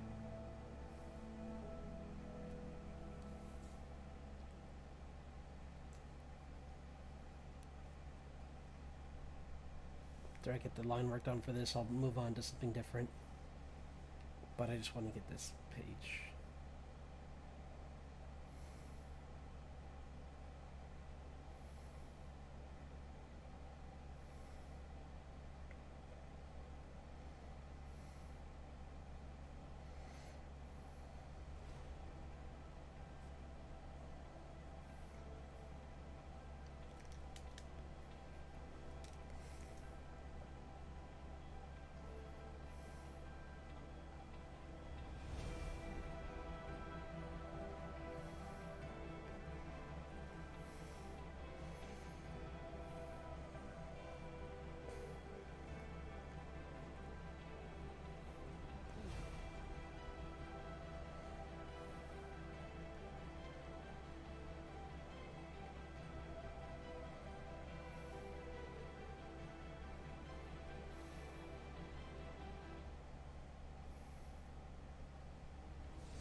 Oh, hey.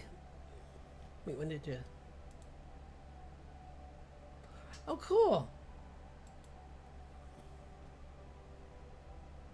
Sorry, did I miss? When did you type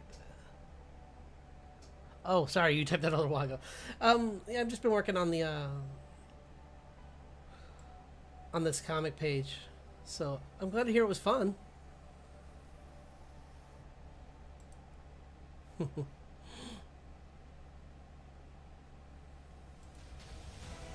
Did you? How long is it? I guess that was an hour. Almost 2 hours ago. Yeah, that was a while ago. So, was it?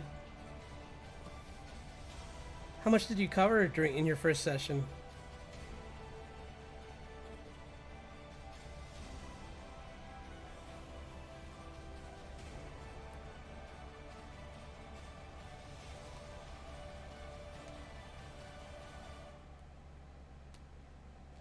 Darn, I hope I didn't miss him. Or miss this person. Darn. Sorry, I missed your message there. Jeez. I gotta make it so it does like a noise or something. There must be a way to make it so it, like, notifies me when people are back.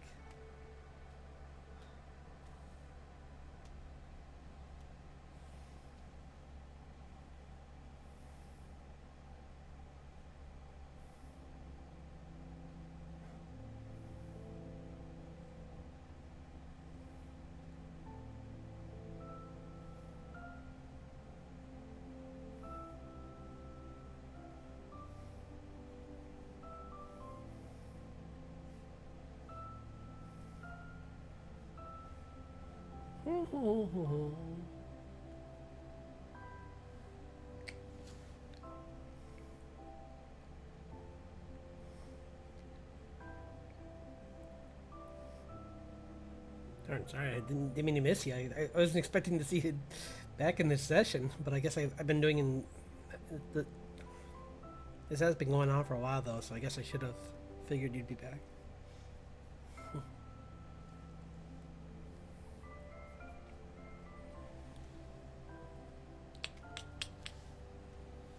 For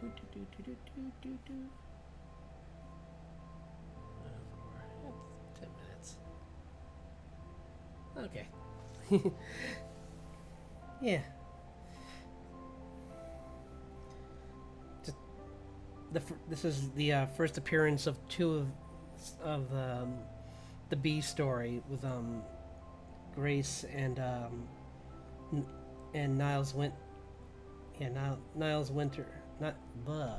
Niles Winter, where she's where they're doing their research, unaware that they're in a lot of danger, right? Or they're about to be in a significant amount of danger. So and they're about to like go off on their own adventure, trying to hunt down this T-Rex that they just found proof of.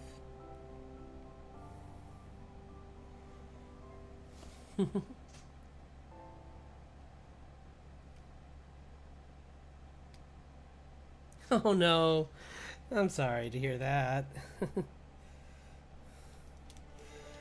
It is a lot to absorb at first, but it's like I said, it's one of those things where like it's there's a lot online about it too if you wanted to do more research, because like 5e is pretty common, so like you can always just look up more information about it online, but it's up to you. I mean, if it's not for you, then that's fine too, you know. It's no big deal. But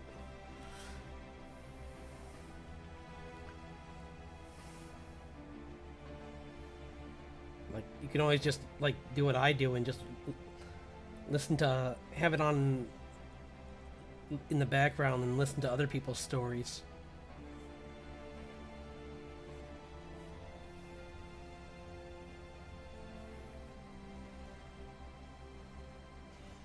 Like Vox Machina has, I mean, like all of Matt Mercer's stuff is fun to listen to, as well as the expanded universe with like Brennan Lee Mulligan when he comes in for Alexandria Unlimited. Like all that stuff is really fun. So if the actual campaign itself, I mean, if playing itself isn't for you, maybe you still might like listening to it. So, but it's up to you.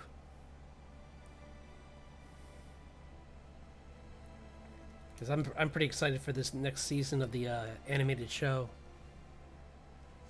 For well, Vox Machina is going into its fourth season, and they already have season 2 optioned for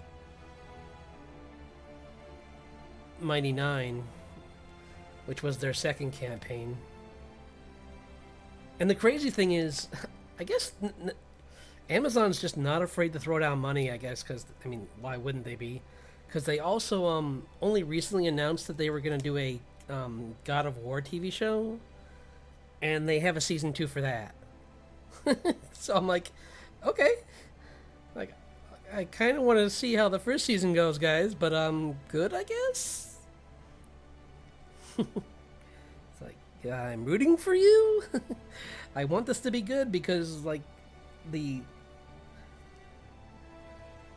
Nordic stuff is with like the Viking stuff is really cool. I love that storyline with the God of War series. So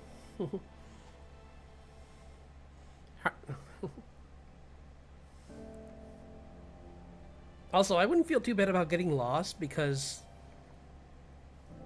those the Critical Role guys, their cast like constantly has to remind each other about the rules. So, and they do that professionally, essentially. Like, not professionally, but like they do that like semi-professionally because like they obviously have other like voice acting jobs on top of that. But the point being, like, they get paid to do it too. So, if they don't remember all of it while being partially paid a good amount of money, then I wouldn't hold yourself too accountable for not remembering all the crazy rules in that game.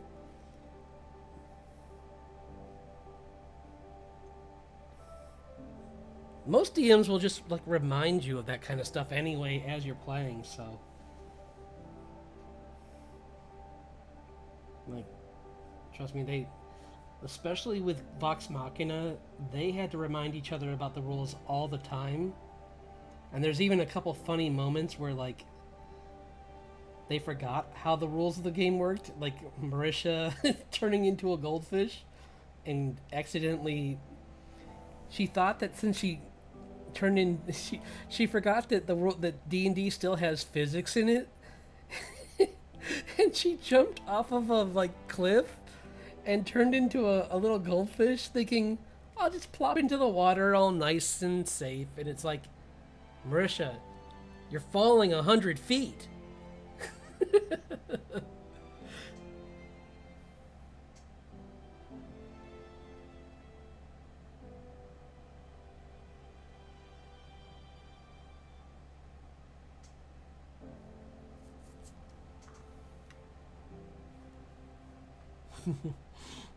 So she just like slammed into the water 100 feet away from them, and they had to like scurry down to save her.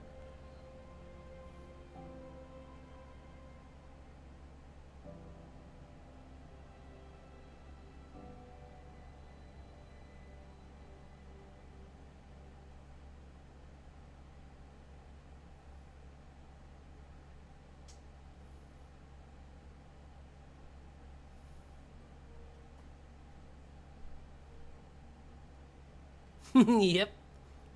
Apparently they did. They knew her quite well, yeah. Because she...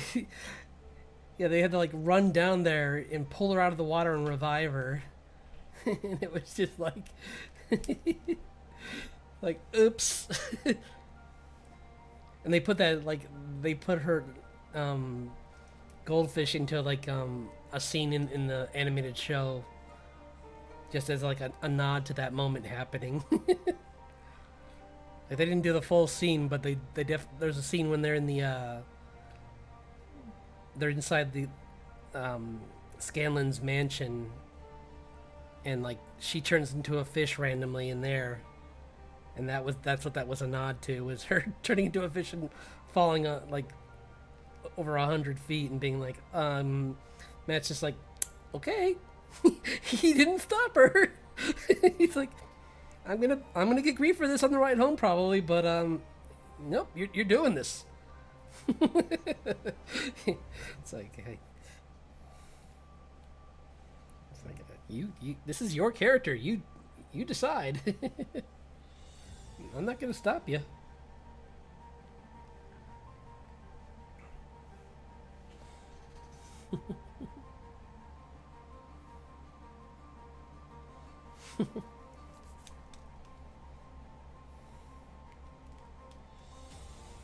And that's only one of the crazy things that happened to the character, or any of them in that session, in that first session.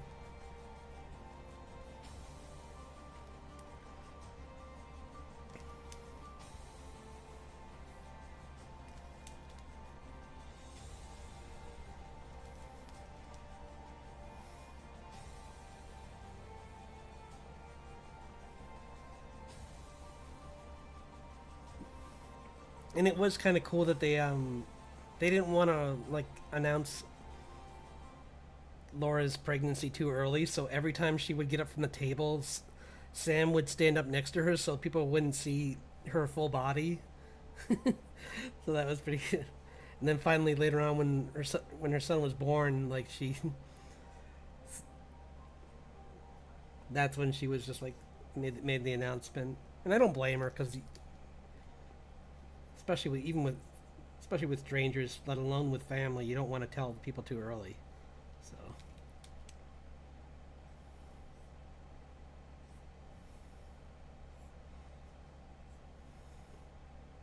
but yeah, D&D is like I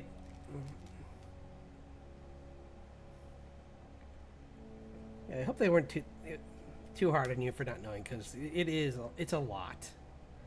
Like honestly, like and I'm glad that when I played I hadn't seen any of oh, she was a goldfish. She was just well, I mean at like sorry. I think it was like a 70-foot fall. It really doesn't matter what kind of fish you are. You could be a whale and falling 70 feet into water probably not good for you. But the difference is a whale really isn't a fish really.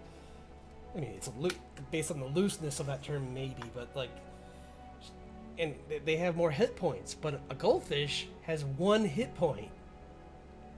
So she was doomed.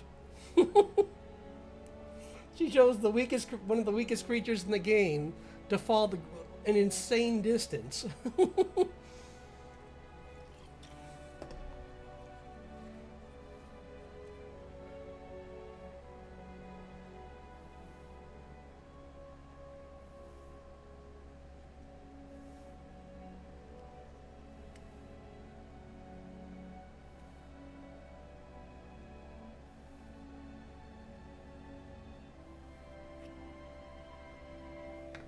Oh no. Yeah, rolling a 2 is pretty bad. It means you probably tripped and fell off the bridge.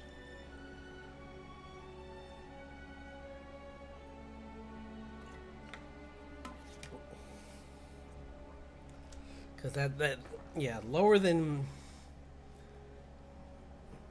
When you get those single digits, that's when you know maybe next session I'm going to bring different dice. It's like, these dice are not working for me.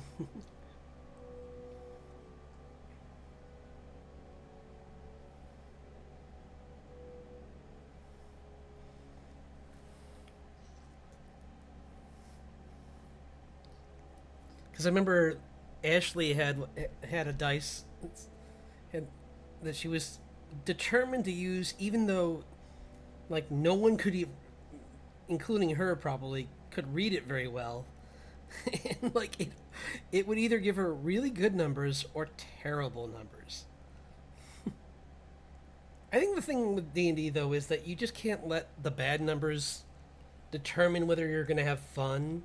You kind of got to roll with the punches and just be like, I may like this character's story that I wrote, but I'm okay with them possibly dying.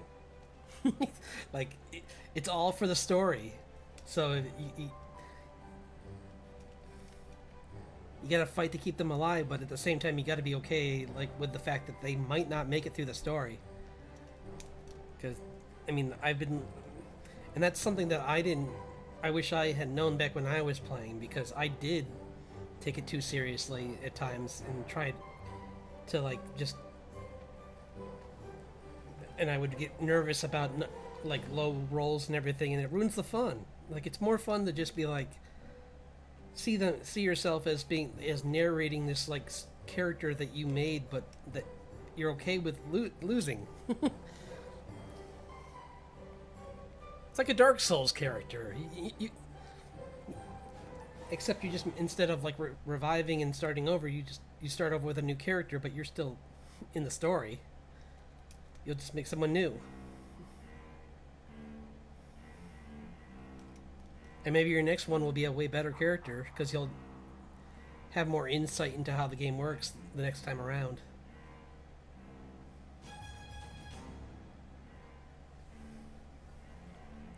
Or, you could just choose not to play too. It's like, completely up to you.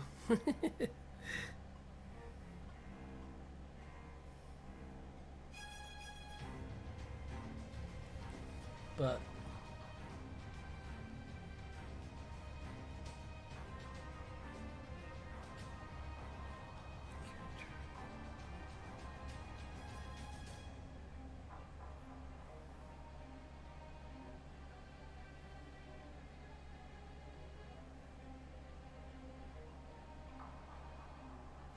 huh. That's kind of a mean thing to do. are they chaotic evil? Like why did they push you off a bridge? Were they the villain? Because that's kind of a random violent thing to do, especially so early in the story when they know that you could possibly not survive it.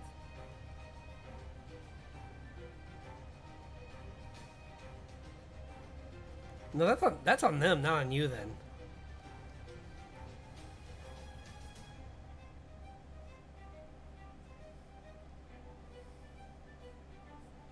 Yeah, don't let them ruin your fun. I'd say if they are the problem, I find it. Tell them to ship up, or you're gonna try and vote them out as a player or something like that. I don't know, because that doesn't sound fun at all. Like it's fine if like one of the other players is like a little stinker at times and kind of like pushes the story into like Sam's character in or like some of I'm trying to think in Brendan Lee Mulligan's one of his players. She's pretty chaotic too, but she never actively attacks people in the party. She just kind of like puts the party in these situations that are dangerous sometimes because she likes to be a stinker. Same with Sam with his characters. He likes to be a stinker and get people in danger, but he doesn't want to actually like be the one to do it for the most part. So yeah, that's kind of a jerk move on their part then. It doesn't sound like you played the game wrong at all.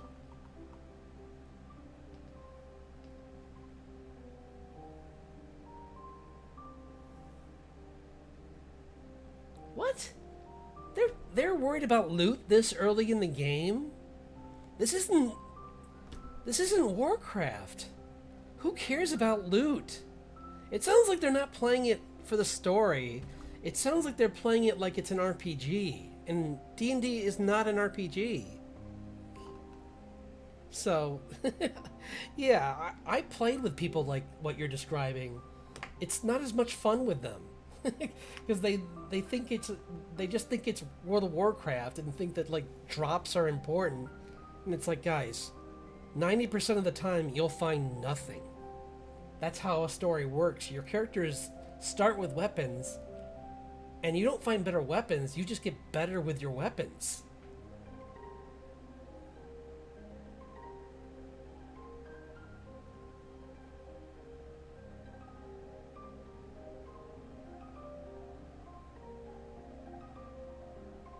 Yeah, yeah. You're not going for gear. You're going for experience. And even then, you're not going for experience like you're attacking everything for like a like farming for experience. You're what I'm at literal experience. Like your character is trying to like go around and learn more and become a more interesting character.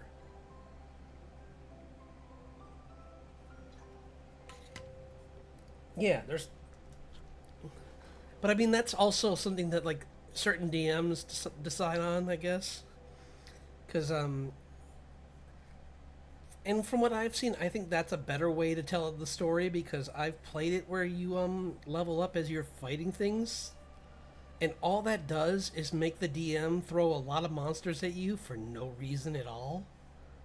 Whereas if you just level up as the story goes on, I think that's a better way. It's although I mean it's a little harder on the DM, but at least then they're like there's a real reason for you getting stronger because your character is getting smarter as the story goes on versus like oh you just managed to fight the right monster in the right area to randomly level up the skill because and it's like oh, okay good I guess.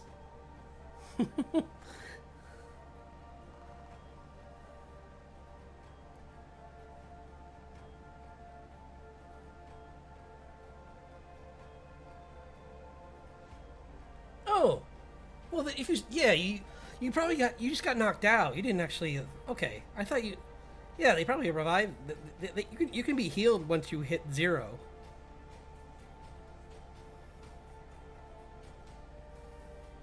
So you didn't actually get fall. You just hit 0. That's different. That's not nearly as big of a deal. Everyone hit like characters all the time hit 0.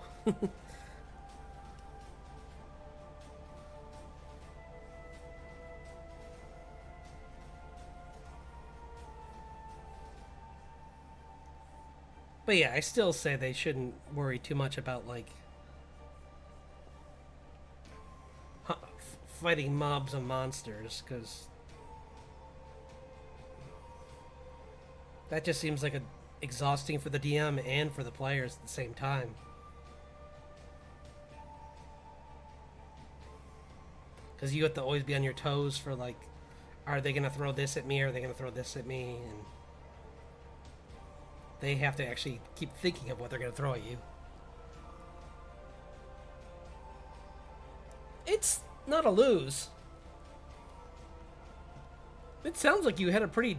No, if it was what it sounds like, which was just a knockout, that's not a big deal at all. Everyone gets knocked out all the time in games. In those games, like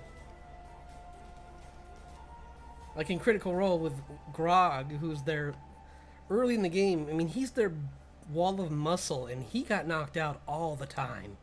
So, and he's a barbarian. So, if that happens to him as a barbarian, your character having that happen falling isn't that bad. And it sounds like well, I'm glad to hear that they actually said that you did good. 'Cause I'd say it's. I mean, if you're still in the game, I'd say that in any case, because it sounds like your character's still alive. It's they just got knocked out because what happens is when you hit 0, you do 3 saving rolls before your character is out of the game. And even if that happens, if you fail all 3 saving rolls, they can still take you to a temple and revive you. So it's but early in the game that's more unlikely because to revive someone you need like diamonds and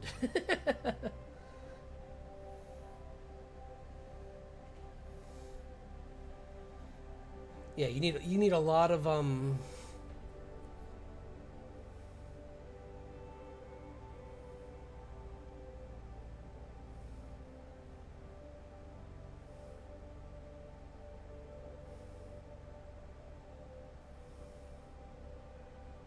Yeah, that's kind of, well, it depends, but that does sound kind of. I guess it depends on the situation that was in, but still, that sounds kind of not fun. If they're trying to make it more difficult than it needs to be, that is kind of not a. Like, guys, I'm just here. You're doing this for fun. It sh- it shouldn't be about like trying to like just set people up for failure, because you're giving them some of your free time to play this game, and you should have fun. I would just, yeah, just be clear next time. Just be like, come on, I'm giving you some of my day. Can you please just be a little more realistic with like what you do with my roles? Because this wasn't really fun last time.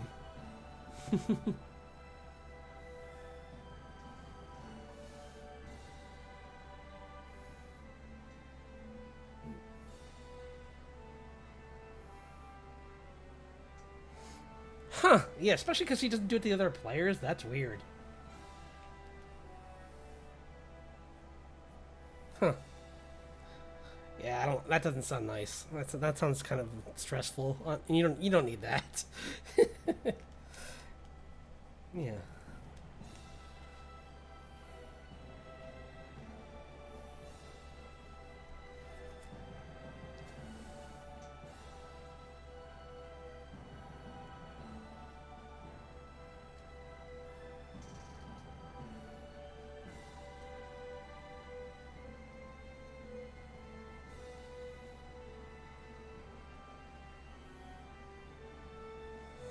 Hmm. Yeah.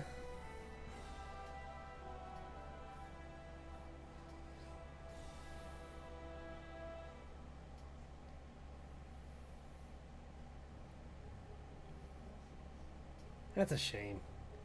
It should just be fun. It should just be, like I said, ours was very low key. We didn't, even when we had the person who was, I was a little annoyed at because I found my character was, um, my character died when I wasn't there. Like they didn't even grab his body. They just left him to just be KO'd. And I'm like, you guys are. It's like, but the game was over with. And I'm like, you could have still brought my guy back to life. You could have brought him back to a town, and maybe a priest could have saved him or something. It's like, nope, we don't care. We're done with the game. But that was we didn't play after that anyway, so it's like, oh well. That's annoying. I hope that if they do, if you do another one with them, maybe they don't. I don't know. That they don't do that. That's hard to say because I don't know why they're doing that to begin with. That's kind of weird.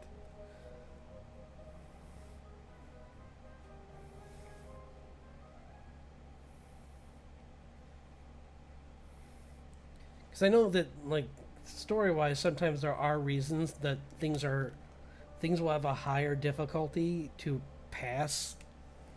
Like sometimes rolling a 19 means nothing, but you're this early in the game.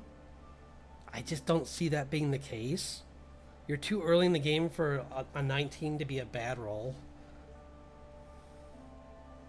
Because usually, like later in the game, if you hit there'll be certain things that are like, and it sounds like it wasn't even like a crazy thing that you were trying to do. Like if you were trying to like do something that like kind of went against their story, like I could see them maybe being like, well, this is going to be a really high challenge, and you're going to have to get like a crazy high roll. But it sounds like you were just trying to do like a pretty normal thing, and just they decided it failed for no reason. So I don't know. Maybe this isn't a good group.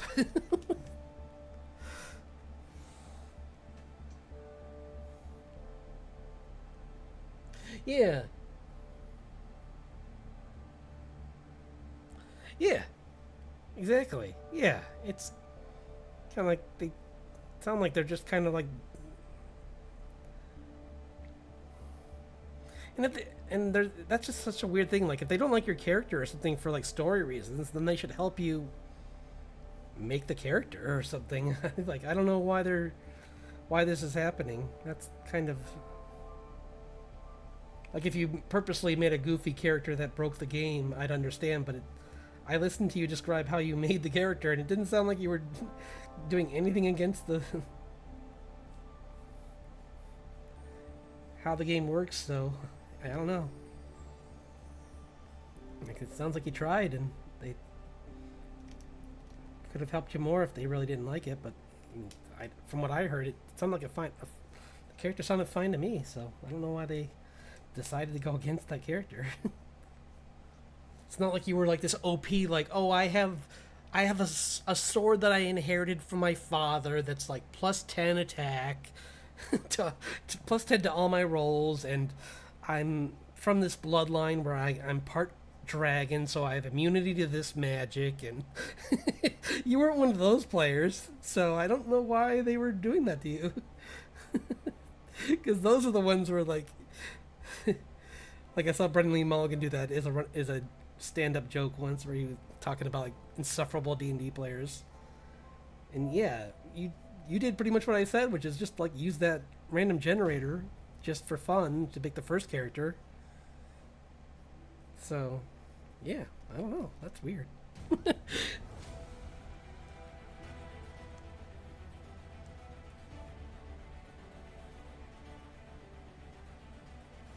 Huh. I don't know, yeah, that's too bad. Because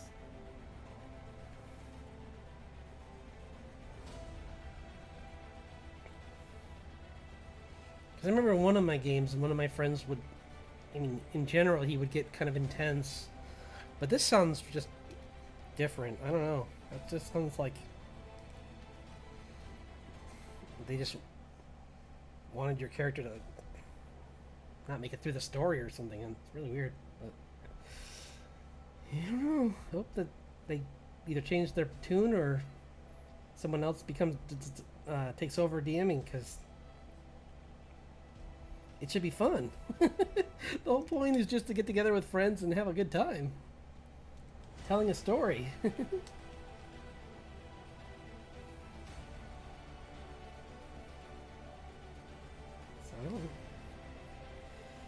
I was hoping that would be your experience. That's why I was surprised when you said you came back. I was like, wow, that was quick. And it's like, oh, that. But after what you just described, I'm like, yeah, I'm surprised you stayed that long. I would have just been like, okay, cool, I'm out. Like, if you're gonna be this way, I'm done.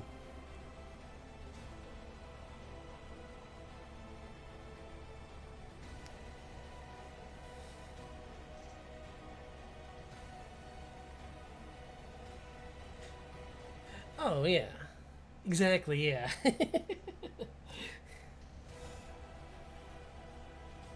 And you weren't like some like you didn't come in and make a character who's like Kirito or something from from Sword Art Online or something, where it's like, I'm the strongest person in this party all of a sudden, but I'm a level 1, and it's like, it sounded like you were playing you just made a normal character.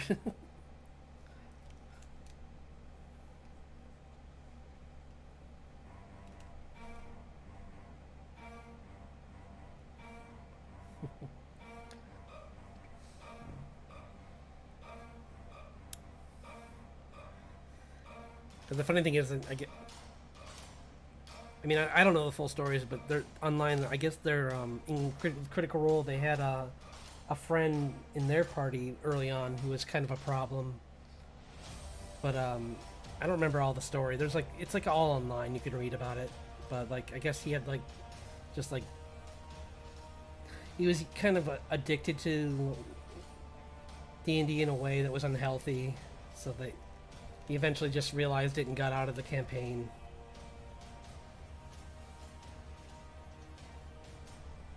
Which is why,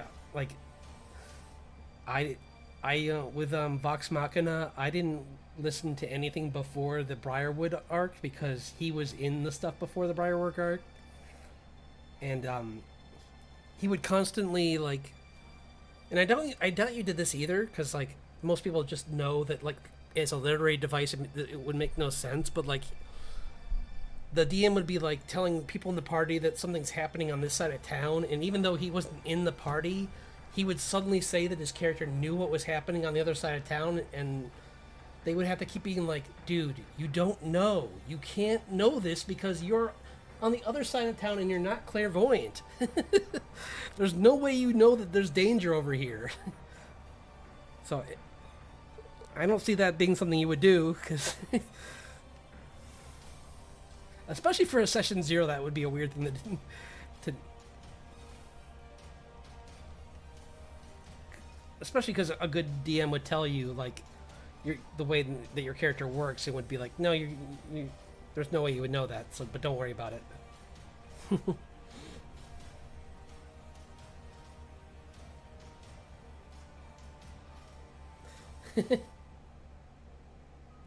Right? Yeah.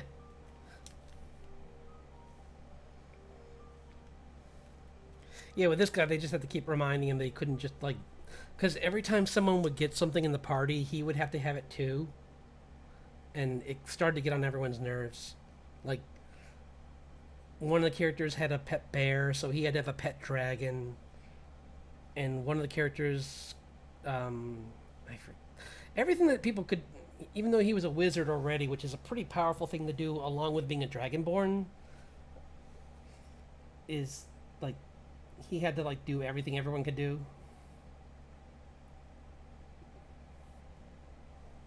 And like they were trying to just tell stories, and he was trying to like one up everyone. It felt like, so yeah. But yeah, having a DM that's out for you is the hardest thing. I don't know how to tell you there. That's rough.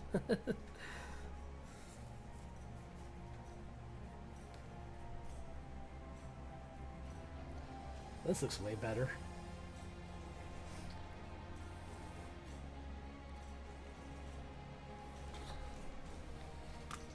Let's see if I can make a better character for that with that engine, because that last character did not come out how I really liked. So let's make a different character. Okay, a tiefling. Those are fun to draw.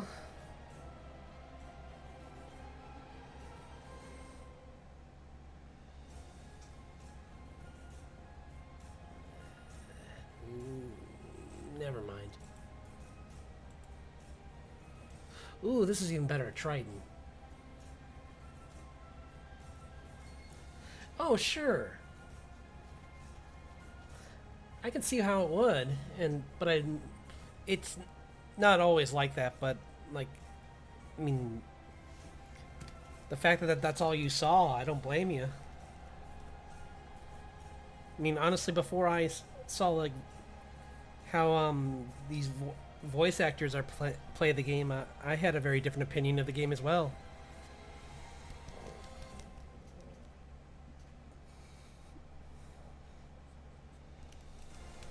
Or like how some of my artist friends are playing now, where they have much more looser rules and they can like do what they want with their characters' physiques, because it doesn't change how strong they are. It's just that they want to be like one of my friends, she just wanted to make like this like, oh, what was she? I think she was she might have been like I forget what race she was, but she was just pretty buxom kind of character, but really short too, and like that's what she just wanted, and they let her do it. So it's like, yeah, it doesn't affect her character or anything. So because she was a bard, I think, and she used charisma. So yeah, she just had fun with her character design, and good for her for having fun. That's all the point. That's the point. Make a character you're gonna like. So. Because you hopefully will be playing them a while.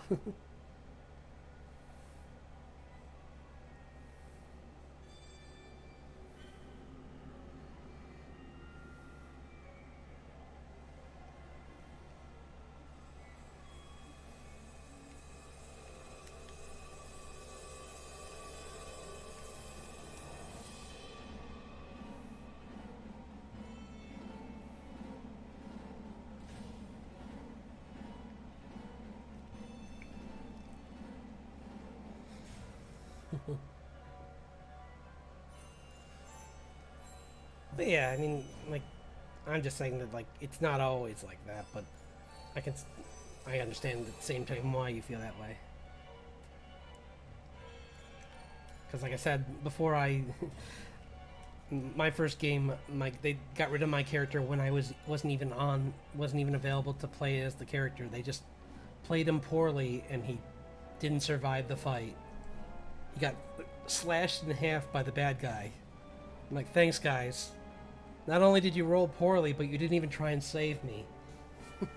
You all stink.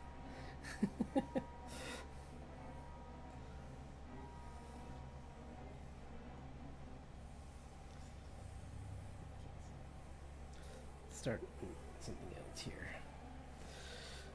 Trying to do a Triton character who's... Okay, Triton. They're like fish people.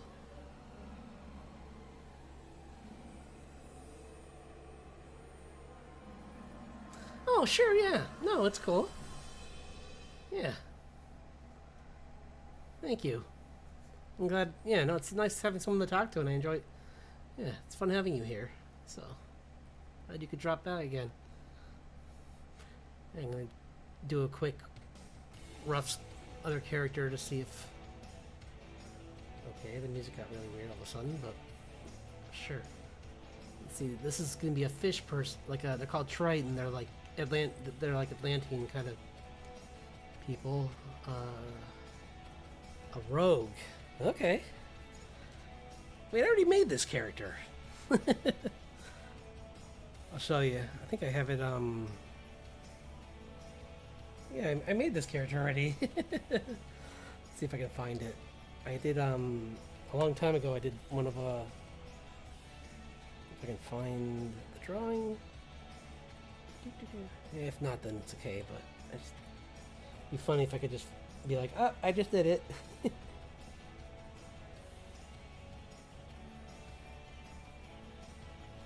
Because it's like this. I think that was the right place. Yeah, documents.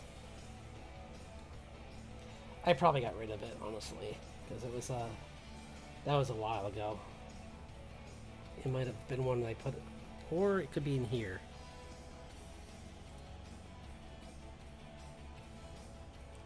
Yeah, I think it's in here.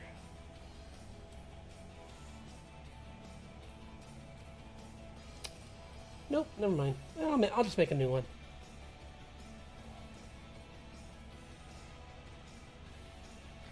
Because I did this I did a fish person a little while ago, but yeah, I'll just make a new one. Let's find a good pose for our rogue character.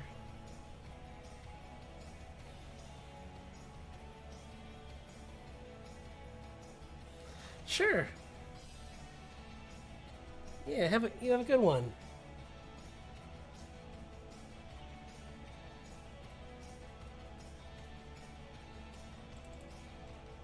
Here we go. This is a cool pose. Like a sword dancer kind of pose for this character. Where she's kind of like...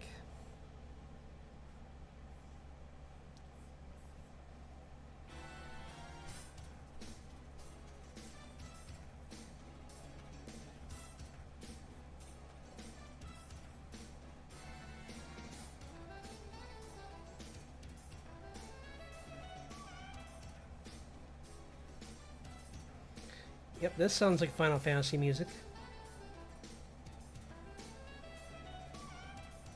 Thanks, Pretzel, for giving me Final Fantasy music.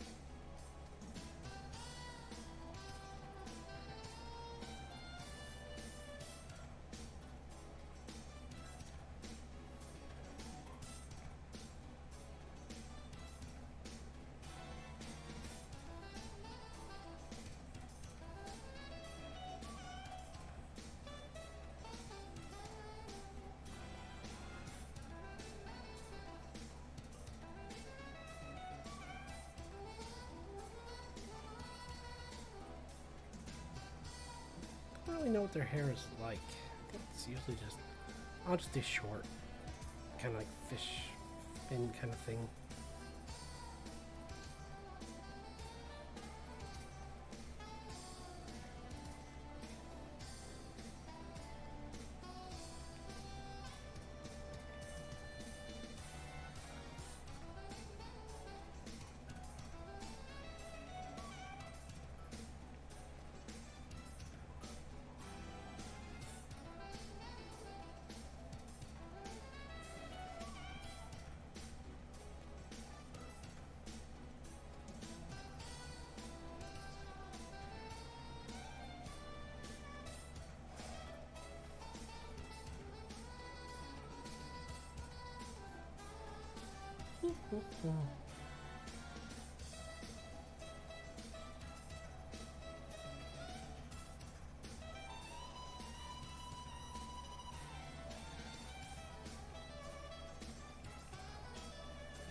Yeah, it's too long. That's gonna make them even a shorter dagger.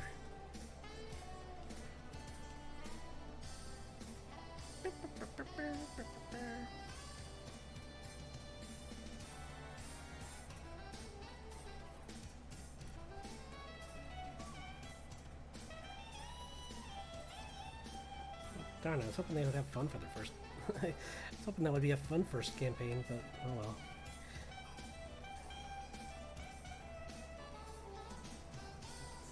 Stinks.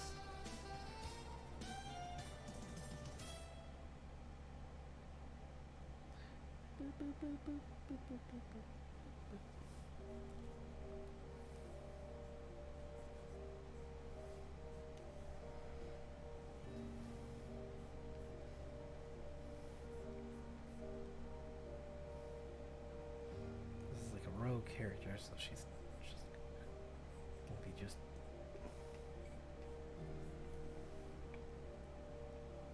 probably just in leather gear.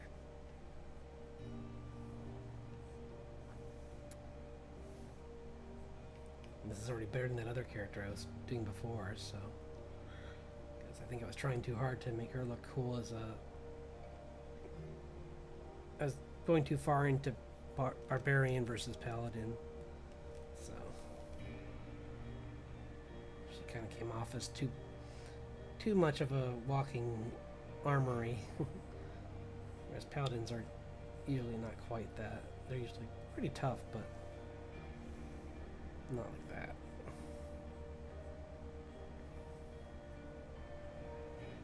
Maybe she's got like some throwing daggers too.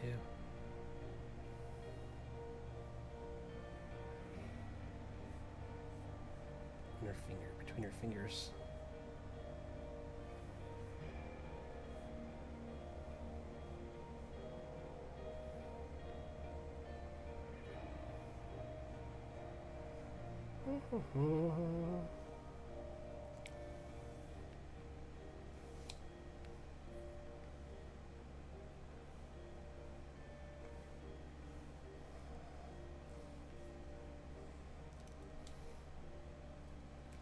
Yeah, too low. Just a shorter skirt. Let's give her like a one that's closer in.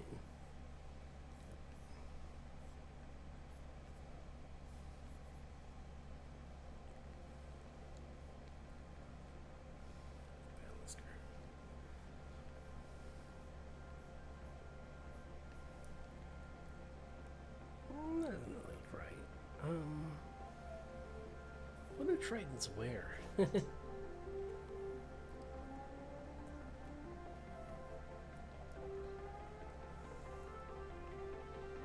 Because they kind of have normal hair, kind of, too.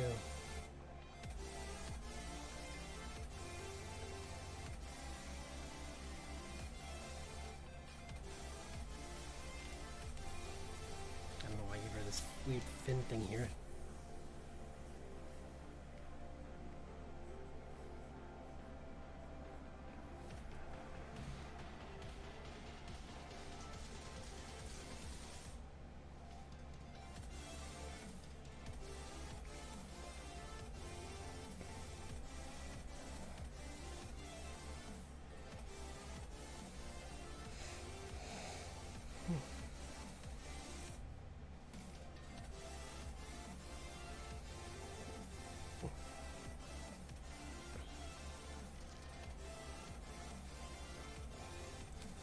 Maybe she has like.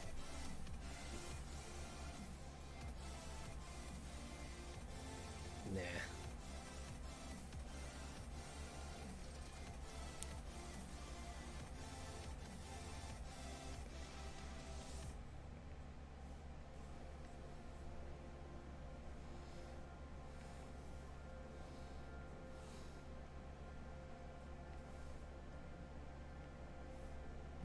Pointy ears, kind of like elves, but they're kind of like they have like bones or something in them.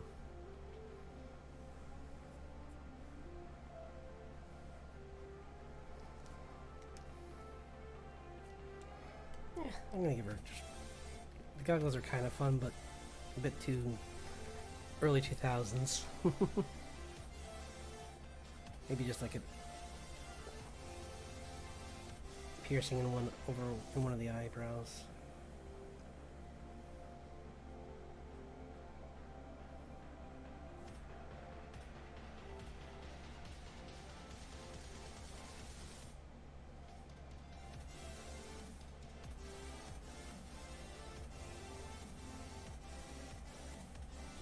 And this is like a bandana she has on. Makes her look like she has teeth. Shark.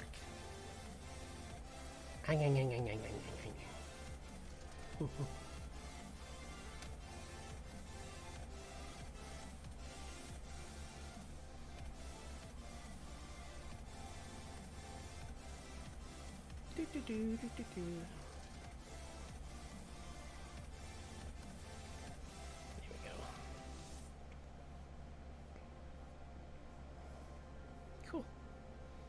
It's just a quick drawing for fun. I just thought I'd give it a shot. I think even this being a quicker drawing looks better than the other one did.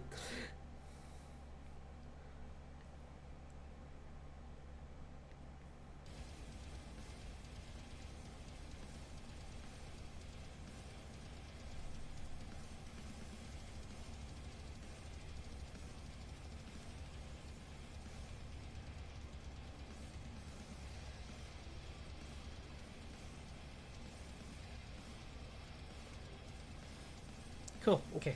Back. Fun little quick exercise to just take a pose and turn it into a D&D character.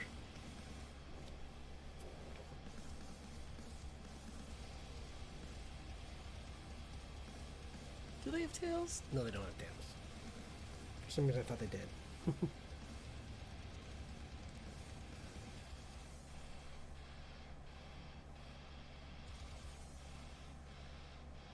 Oh yeah, I was gonna work on her. I forgot. Not that. I was gonna work on... Where is she? Her. Okay. Yeah, I was gonna work on her a little bit. I'll be right back. It's gonna use the restroom really quick. But she'll return shortly.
Do some random poses with it, or find a better pose for her.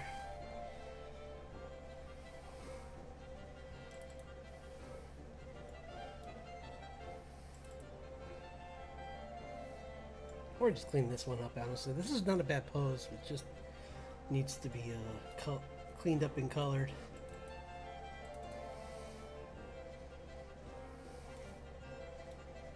Because I could do something else if I wanted to, but nah. There's some fun ones in here, but I think I'm gonna stick with this. It's fine. It just needs to be cleaned up. So let's do that.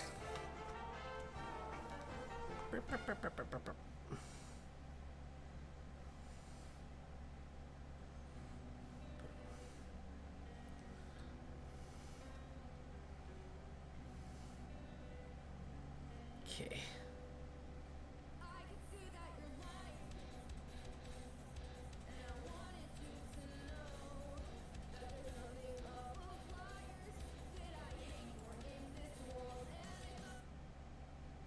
Weird song for this.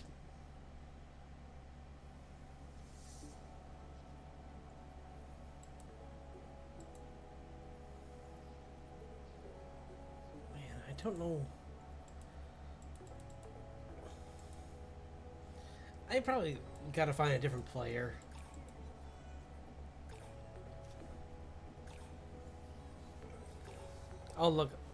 I'll talk to some other people and figure something out, because this isn't fun. This is kind of annoying where I have to, like, bounce around and try and find something, because YouTube is really strict on what you can and can't play on here.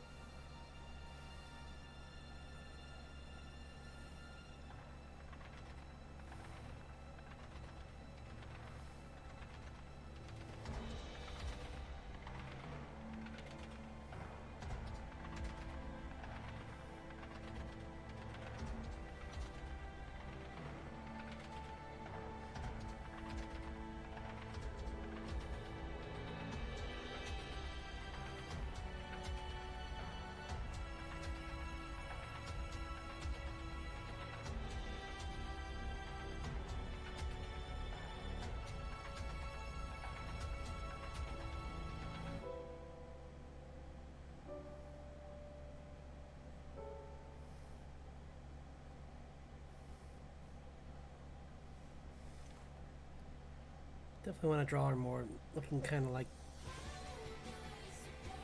Sheesh. Can I just get me, like, there must be a way to just do instrumental. Actually, I think there is. Just, there's lo-fi, chill, synthwave, metal. It must be just instrumental.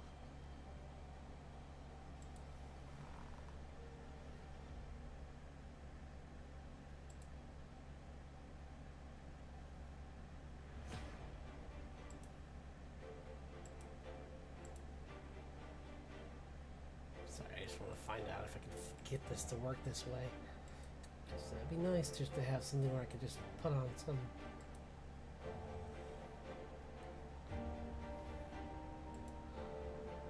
Nope, not in this one anyway. This is the closest I can get, probably.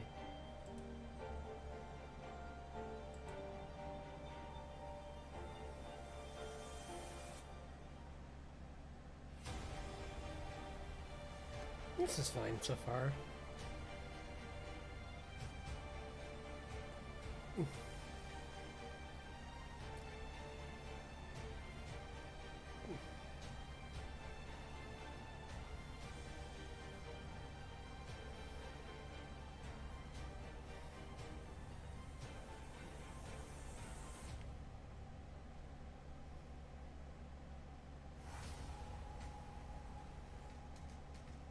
Of course, now it's going to try and do a song that's not chill. Or no, this is the same song, so okay.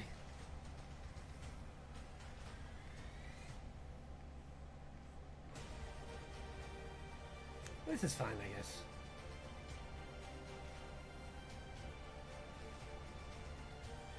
Bum, bum, bum, bum, bum, bum, bum, bum.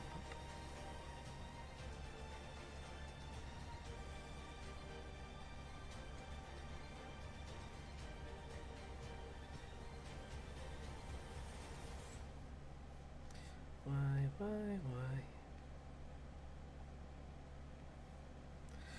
Well, next time I'll make sure to, or at least yeah, tomorrow I'll make sure that the thing doesn't make it so I start late. But I mean, I've been going for a while already, so yeah. Wow, 3 hours almost. So probably call it pretty soon. But I want to get the line work done for this character, and then I'll probably call it after that. But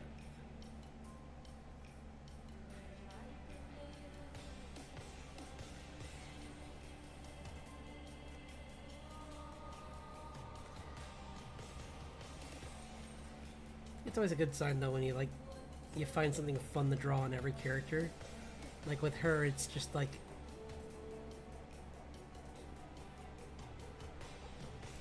she's just a bit more over the top than June. Yeesh, guys, I want chill. Can I get chill? There. I just want to end on a cool, calm, no angry music, just chill music to just chill. It's too late at night for loud, swearing music.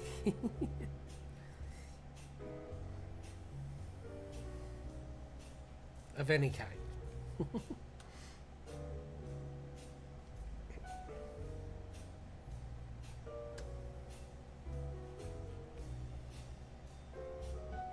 She did have like a, well, I'll give her the version where she is wearing a tank top.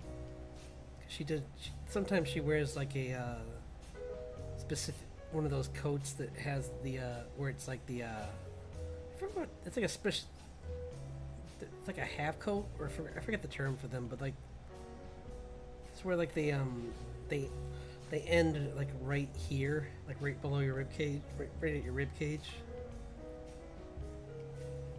But they have long sleeves. I just always thought of them as like the Trunks coat, or like, well, technically it was Bulma's coat that she gave to her son, but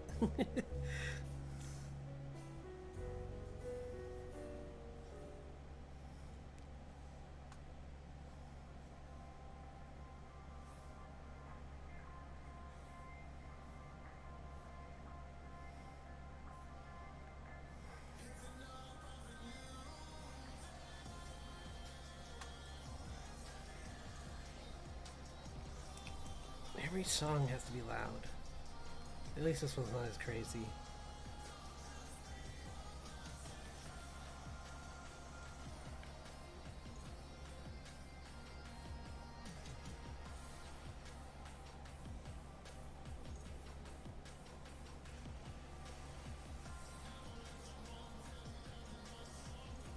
This is probably that same band, I bet. They're just trying, because there's like not very many different bands on this player.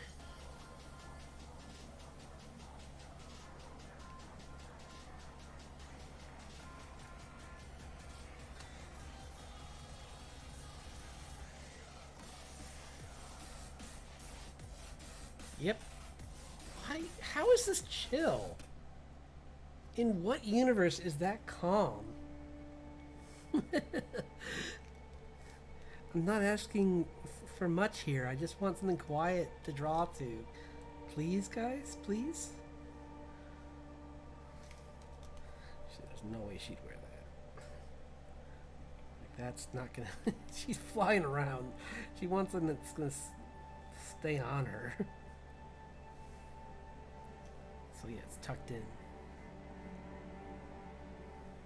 Or maybe, you know what, it's just gonna be like a tight,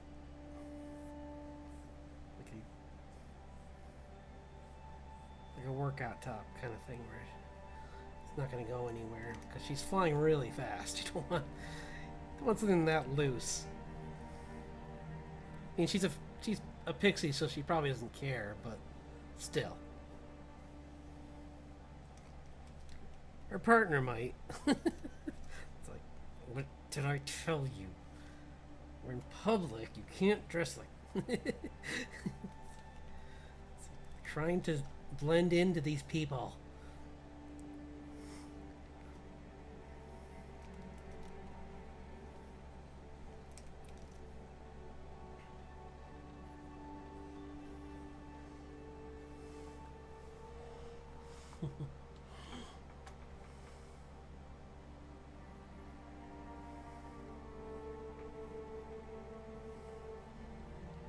But otherwise, I don't care because like, as long as story-wise it's alright. Because she's like I said last time, the characters that are pixie fairy type characters are always an excuse to push people's like physiques and everything in ridiculous ways. But clothing-wise, she's trying to be sneaky at times, so standing out might not be a good thing.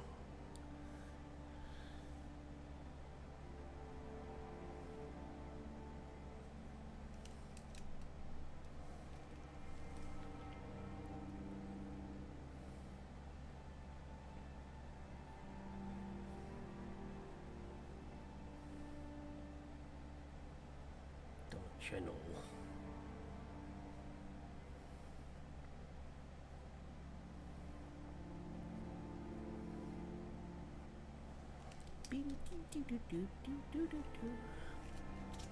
And I like this, like, but she does wear these. It's like this, like, I thought I gave her like kind of a moth appearance, so I gave her these like, her bracers have this like fluff on them, kind of like how the moth have that on their some of their mandibles. I mean, on some of their legs.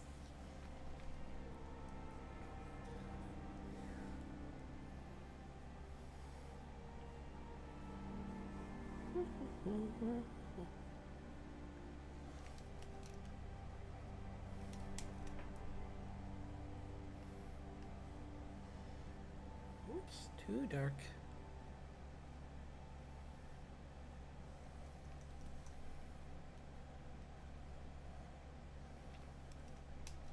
One thing I've been getting a little better at lately with my drawings is pushing a little lighter when I'm doing the preliminary lines. I can speak. I do words. I talk.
It still would be kind of fun to play around with the. I was saying the other night about like how since some of these creatures are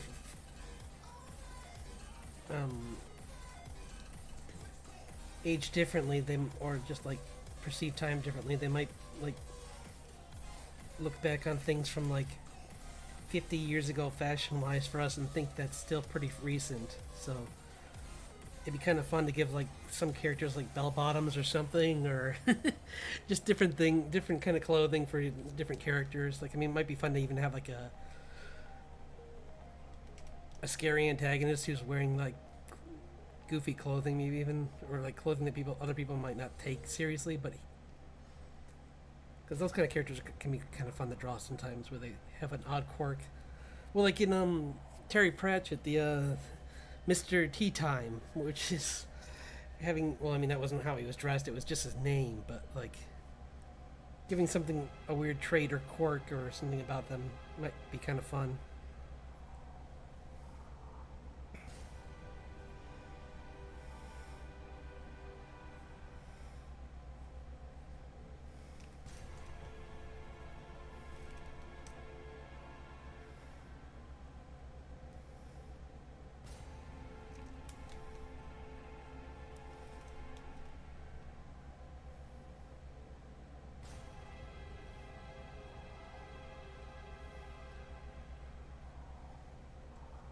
Yeah, Death's daughter was by far one of my favorite characters.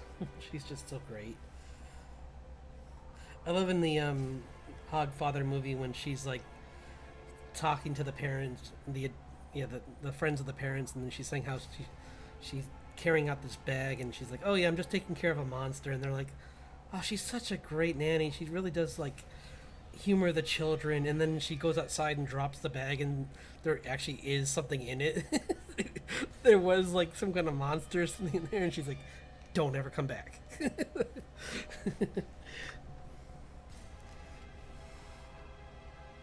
It's like, okay, okay, relax. Oops. I'm about to call it. I just wanted to get like that much done at least. Might add in her. I don't know. Yeah, I might want to call it because I don't want to rush this too much. I might put the framework for the final little bits here. Nah, you know what? I'm gonna call it here because I don't want to rush it. But I got a lot of it done. Like, she looks way better now, and I can just I'll do the coloring tonight and tomorrow. But she looks so much better than before, so I think I don't want. See, I'm already trying to rush it, and I don't want to do that.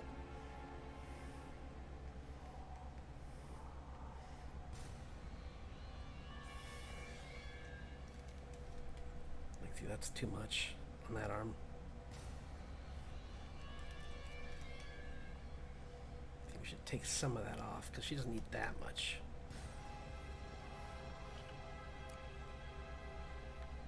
That's enough, like that.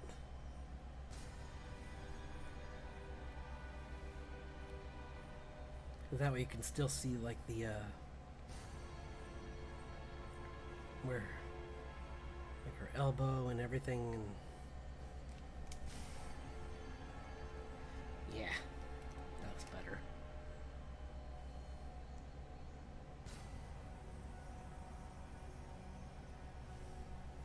Okay. So thanks again to everyone who dropped by tonight. It's always a pleasure talking to everyone, or even if you only could lurk, any presence is appreciated. So I'll be back on again, back to the regular schedule next week with Wednesday. So turn this off because I just want to talk. But yeah, I'll be back to my regular schedule. Because well, I guess this week was normal, but anyway, it was really fun doing these long episodes this week, and we'll see how it goes, but I might just start earlier and try and do more of these because I get a lot done, obviously, in 3 hours versus 1.5. So even if you can't stay the entire time, it's really nice just spending this much time and getting this much work done. You can always come and go as you please. Don't worry about it. So yeah, I appreciate any time I get to spend with all of you. So have a wonderful night, and I'll see you all next Wednesday. And I'll be on my other stream tomorrow night on Twitch. So if you can drop by there, that's great. If not, no worries. I'll see you next Wednesday. And enjoy the rest of your weekend.